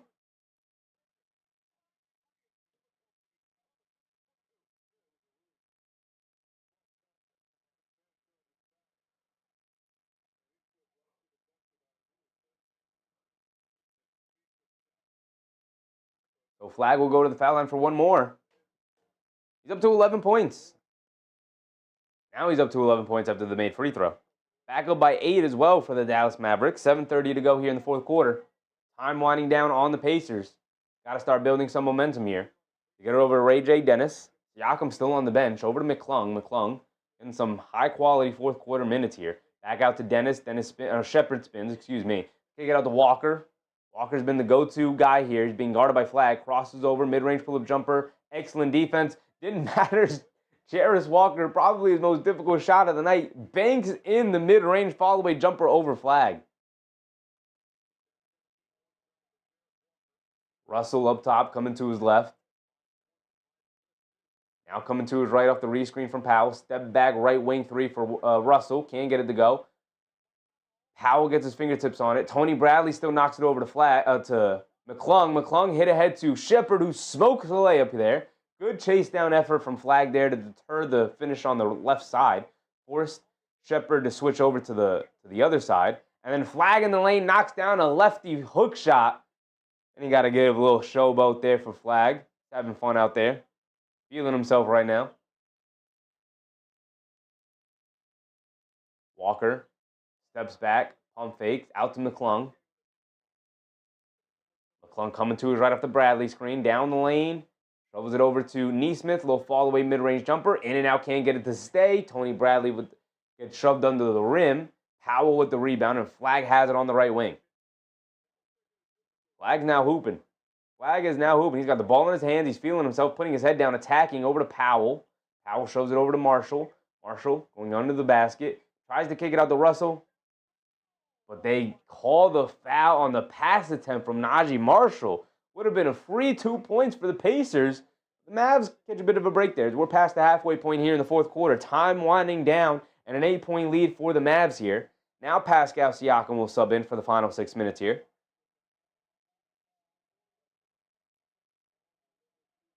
Hazy said Flagg's going to start breaking out soon. He's learning now. He is. He is.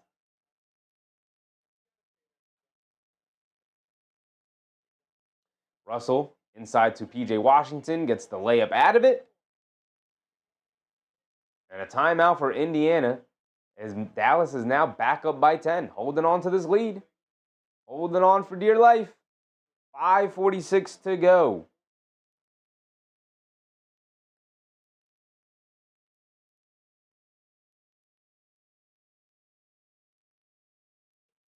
Jay Hammer said, new baseball rule proposal, every start pitches has to bat ninth for the first time through the lineup, and every position player has to pitch the two batters every season.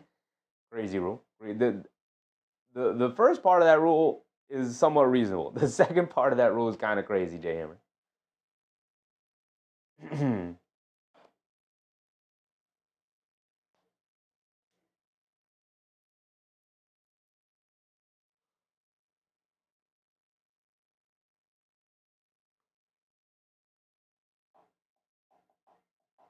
Jay Hammer said Walker's got to step up. Walker, I mean, finally knocked down a shot other than a three. He's 4 for 17 from the floor so far tonight. Nesmith is 2 for 14. Tony Bradley's 3 for 5. McClung's 2 for 5. Siakam's 6 for 18. A horrid shooting night for the Indiana Pacers. I mean, they only have 85 points here. Obviously, without majority of their guard depth here. No Halliburton, no Nembhard, no McConnell. Relying on Quentin Jackson, Ray J. Dennis, Mac McClung now. So they've been pretty helter-skelter overall. No Ben Mathurin to help take ball handling responsibilities away from some of these guards. Been a whole lot of Pascal Siakam, a whole lot of Jarace Walker.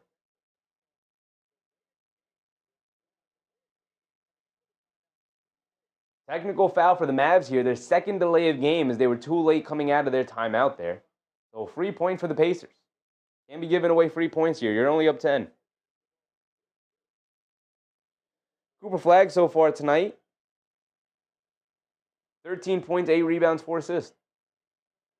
Nesmith at the foul line. Misses a free throw. Oh my goodness. The horrid shooting night continues here for the Pacers. My goodness.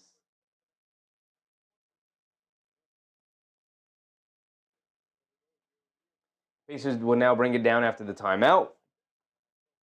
5:40 to go here in the fourth. McClung up top to get it over to Siakam, being guarded by Najee Marshall. Siakam faces up, jab step, driving it down all the way to the rim, scoop layup. Gets it to go down. And the foul. And the foul for Pascal Siakam. He struggled from the foul line all night long. In his previous attempt, he did knock down 2 free throws, so maybe he's going to start to get the groove back a little bit. Or maybe I just jinxed him.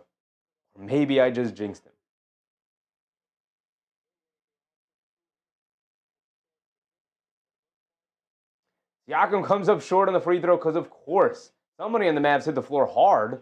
Now it's 5-on-4. They're going to wait for their guy to come back. Get it up top to Russell. And that was P.J. Washington. So Russell has it up top, being guarded by Walker. Coming to his right. Steps back. Now crossing over to his left. Coming off the Washington screen. Bounce pass to Washington. Goes up. And a charge on P.J. Washington, jumping right into Nesmith, who set the screen. Who stepped in to take the charge. 5 minutes to go here in the fourth. Still an 8-point lead for Dallas, but now the Pacers bringing the ball down can cut it to a 6-point lead, possibly a 5-point lead off a 3 or a 3-point play. McClellan gets it over to Siakam. Siakam up top, jab step, backing down Marshall. Kicks it out to Nesmith, the left wing 3. He's open. Still can't get it to go down. Fight for the rebound. Bradley had it, lost it. P.J. Washington picks it up. Hit ahead to Christie. Christie under the rim to Flagg. Flagg, lefty layup, gets it to go. Cooper Flagg stepping it up here in the second half here, especially the fourth quarter. Up top to Nesmith. Nesmith being guarded by Flagg. Marshall switches on to him. Nesmith. Back out to Siakam, being guarded by Flagg. Jab step. Has it in the post against him. Stop. Pump fake. Leans in. Throws up the floater. Can't get it to go. No foul call. Siakam flopping all over the place. Home run pass to Christie. Christie to the rim. Two-handed slam. And a 12-point lead for the Dallas Mavericks with 4:20 to go. And a Pacers timeout here. Their last timeout of the game. This might be it. And this might be it. After this timeout, the Pacers will have one more run in them. They have no more timeouts to call here. They're going to have to take whatever message the coaching staff is going to give them here, Carlisle and the coaching staff are going to give them here, and really execute on it. Because outside of maybe putting together a run and forcing the Mavericks to call a timeout, they got no other ways to get a stoppage in play here.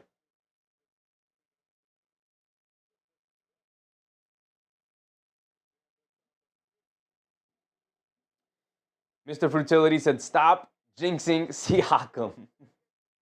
Just calling it as I see it. I'm rooting for him. I hate missed free throws personally. I'm trying to see him knock down his shots, but he's 7 for 20 from the field overall. He has not been efficient from the foul line. It has been a rough shooting night for the Pacers all around. We go to the Pacers box score real quick here.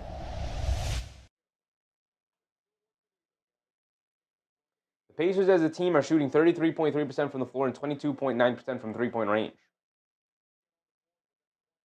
The Mavericks have gone up to 48% from the field. They're still only shooting 22.7% from three-point range. They have not knocked down three-point shots with consistency. They are 22 of 27 from free throw range, and the Pacers are an abysmal 15 for 23 from the foul line. All of the confidence and swagger from this Pacers team seems to have gone away with Halliburton, I will say. OMG said, bro, Siakam's the main offensive hub with 1 assist. GG's. Yeah.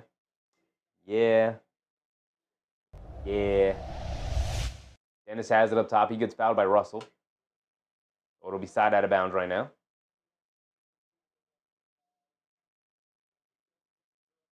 99-87, 4:16 to go. Jarris Walker will inbound it.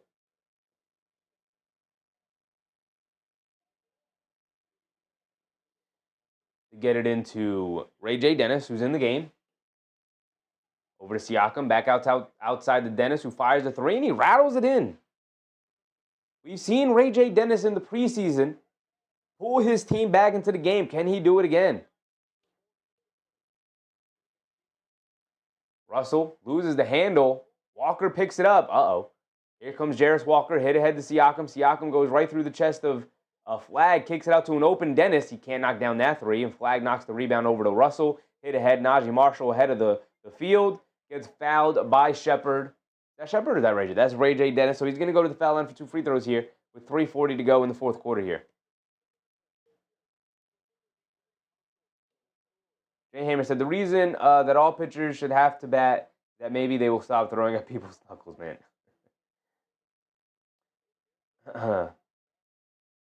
Mr. Fertility said, hate to say it, but yes, seems Hallie's presence is desperately needed. Well, his presence is desperately needed, but in terms of like the swagger that the Pacers have, like even outside of their play style, they just don't have the confidence that they once did, right? And look, when you're without your best player, the confidence is going to get sapped away a little bit, but like Nesmith having this shooting night with Walker and Siakam is not a coincidence, obviously, right? They've had open looks every now and again, and they just are knocking them down. Could just be a bad shooting night, but they're going to fall to 0-4 if they can't pull this one out. Ray J. Dennis has it up top. Najee Marshall did split the free throws. Hands it off to Siakam, down the lane, kicks it out to Walker. Walker straightaway three. See, that's a good look. And he does knock it down. There you go.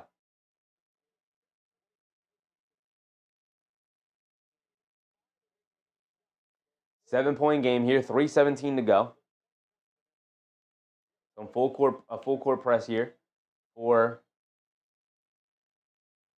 the Pacers.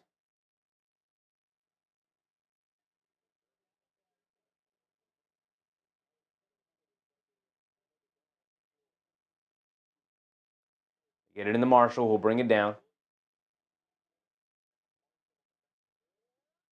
Najee Marshall hands it off to Brandon Williams, who's in the game now for Russell. Well, Russell was also having a very good impact there, but maybe some sloppy play. Forcing Jason Kidd to bring it back in as Brandon Williams shot a layup at the side of the backboard. They call a late foul call. But the foul's on Tony Bradley pushing off on Dwight Powell, holding on to Dwight Powell. They're in the bonus, so Dwight Powell's going to the foul line for 2 free throws. Under 3 to go here in the fourth quarter.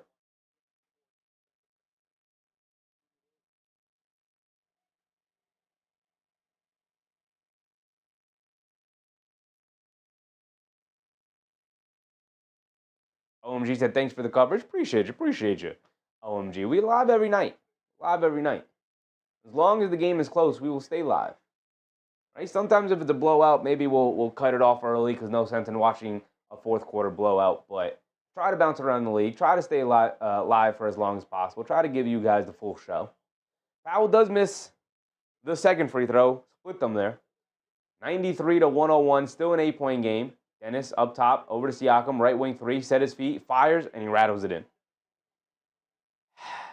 Here comes that dark magic from the Pacers, suddenly knocking down 3-point shots left and right.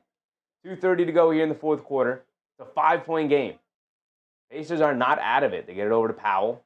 Powell hands it off to Williams. Williams pulls it back out off the double team inside to Powell. Over to Max Christie, a three.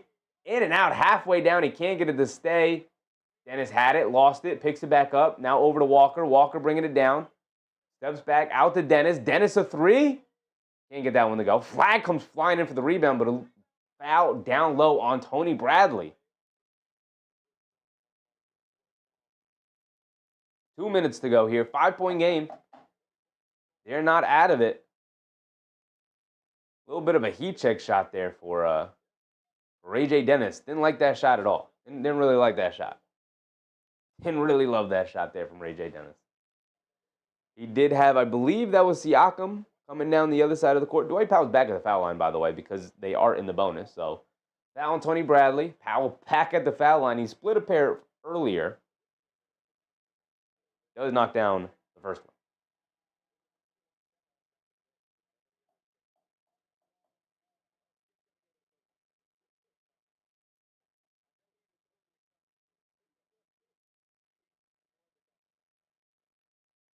OMG said, I'm 1 for 2 on this game because AD injured Rip, but Siakam cash. There you go. Powell does knock down both free throws on that trip. 103 to 96, a 7-point lead. 2 minutes to go here. Here at the 2-minute warning to kick it out. Siakam, a right wing three, just hit one from there, and he knocks another one down. It's a 4-point game, y'all. Pacers just find a way to stay in it. Just find a way.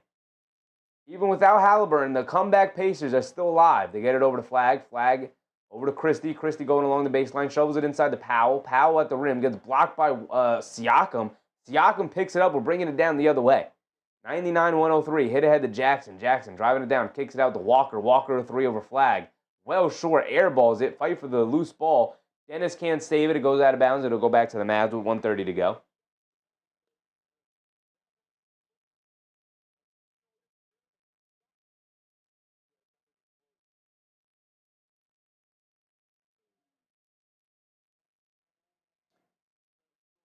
And so Christie will bring it down. Shoves it over to Williams. Williams on the left wing. Going to wind down as much time as possible. 1:20 to go here. Get it over to Christie. Christie gets fouled by Siakam.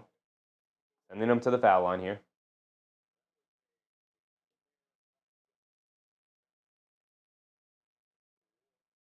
So unless the Pacers can fully pull out the black magic like they were doing during last year's playoff run, the Mavericks should be able to walk away with this one.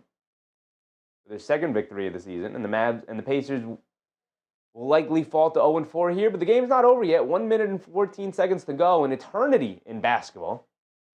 Christie at the foul line knocks down the first one. As long as the Mavericks can knock down their free throws.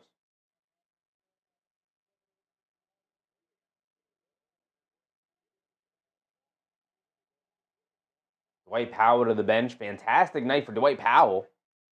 Who would have guessed it? With all the big man injuries, he came out, started the second half, and he was fantastic. Christie knocks down both free throws. Big free throws there for Max Christie. A little over a minute to go here. Pacers rushing it down. They get over to Siakam. Siakam is just going to fire 3, and they call the foul on Christie here. 3 free throws for Siakam.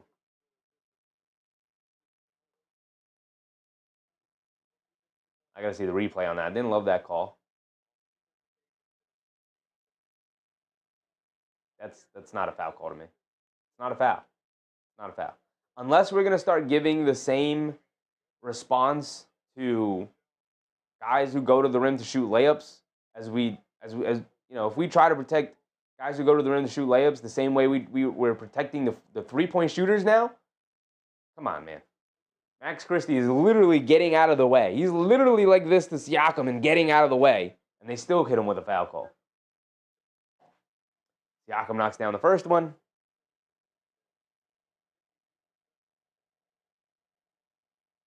Jay Hammer, no overtime. Siakam misses the second one. Siakam's going to miss another free throw. Made the first one, misses the second one. It's a 5-point game. 1 minute to go.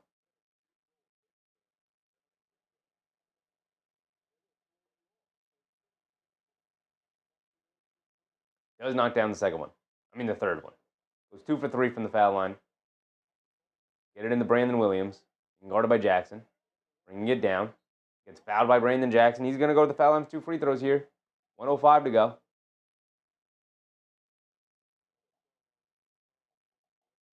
It's going to become a foul fest towards the end here. But again, minute 65 seconds exactly to go here in the game is an eternity in basketball.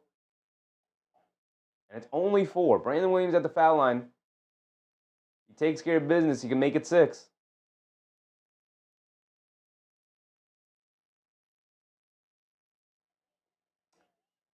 And he does knock down the free throw, hit the back of the rim. Thought it was going to miss, but he does get it to fall down.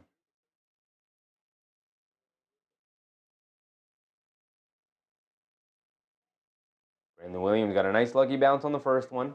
Should be a lot calmer about this one. He does knock down the second one much easier.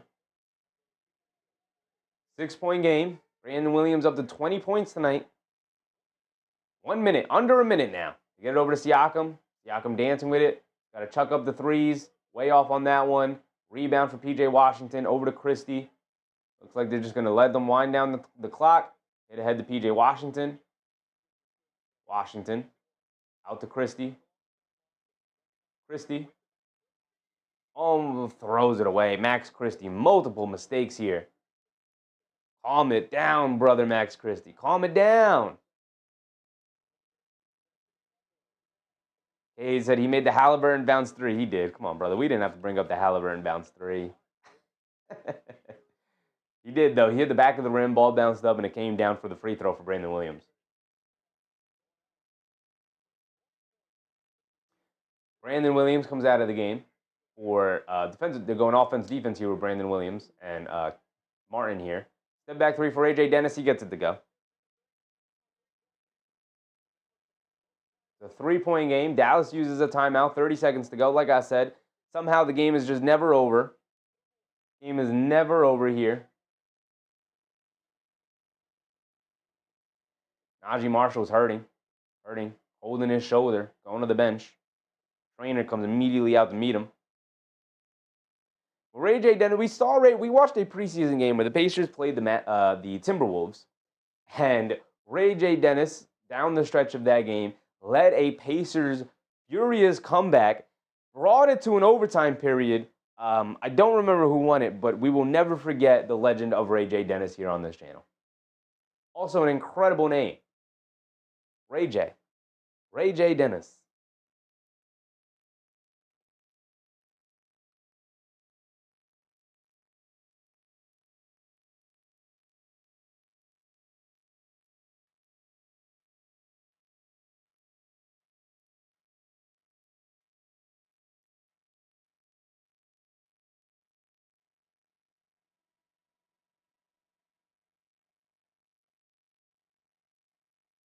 Mischievous too with the mischievous. Please, Pacers. We'll see. Pacers have that black magic in them. They pull out games they have no business winning. Can they do another one here for their first win of the season?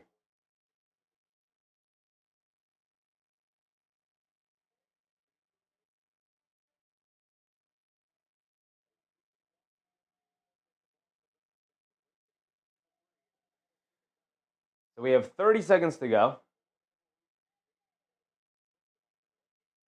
They throw it in the backcourt.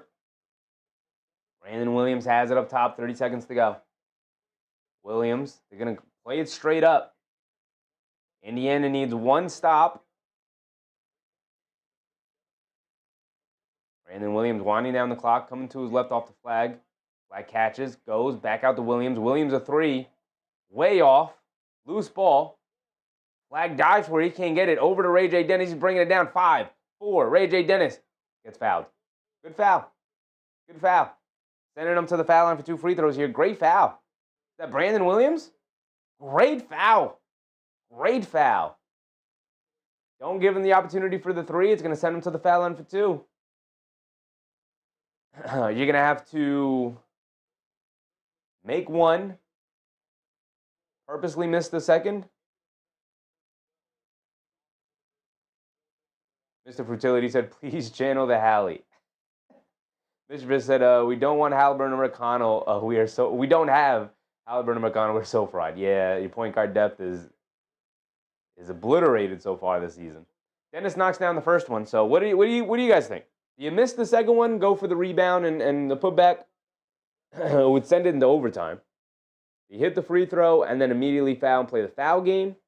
You don't have a timeout. You can't advance the ball. So you gotta just go for the miss here. You gotta go for the intentional miss. You have no timeouts remaining. Misses it on purpose. Loose ball. Knocked out. Nesmith a 3.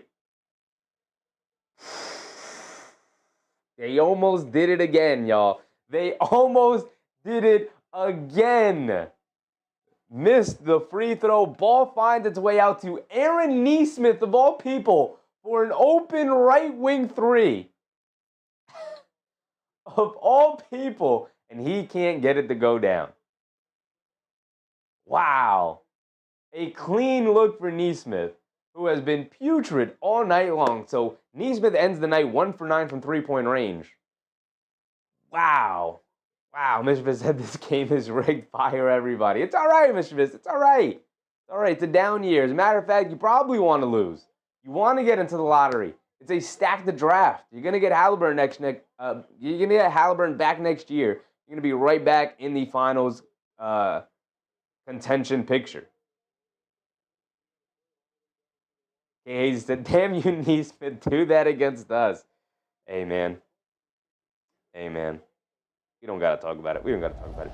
That's gonna wrap it up. It is late night here on the East Coast, so we're not gonna spend too much time going over it. Pascal Siakam did end up with 27 points. Missed 5 free throws as well. He had 30 plus.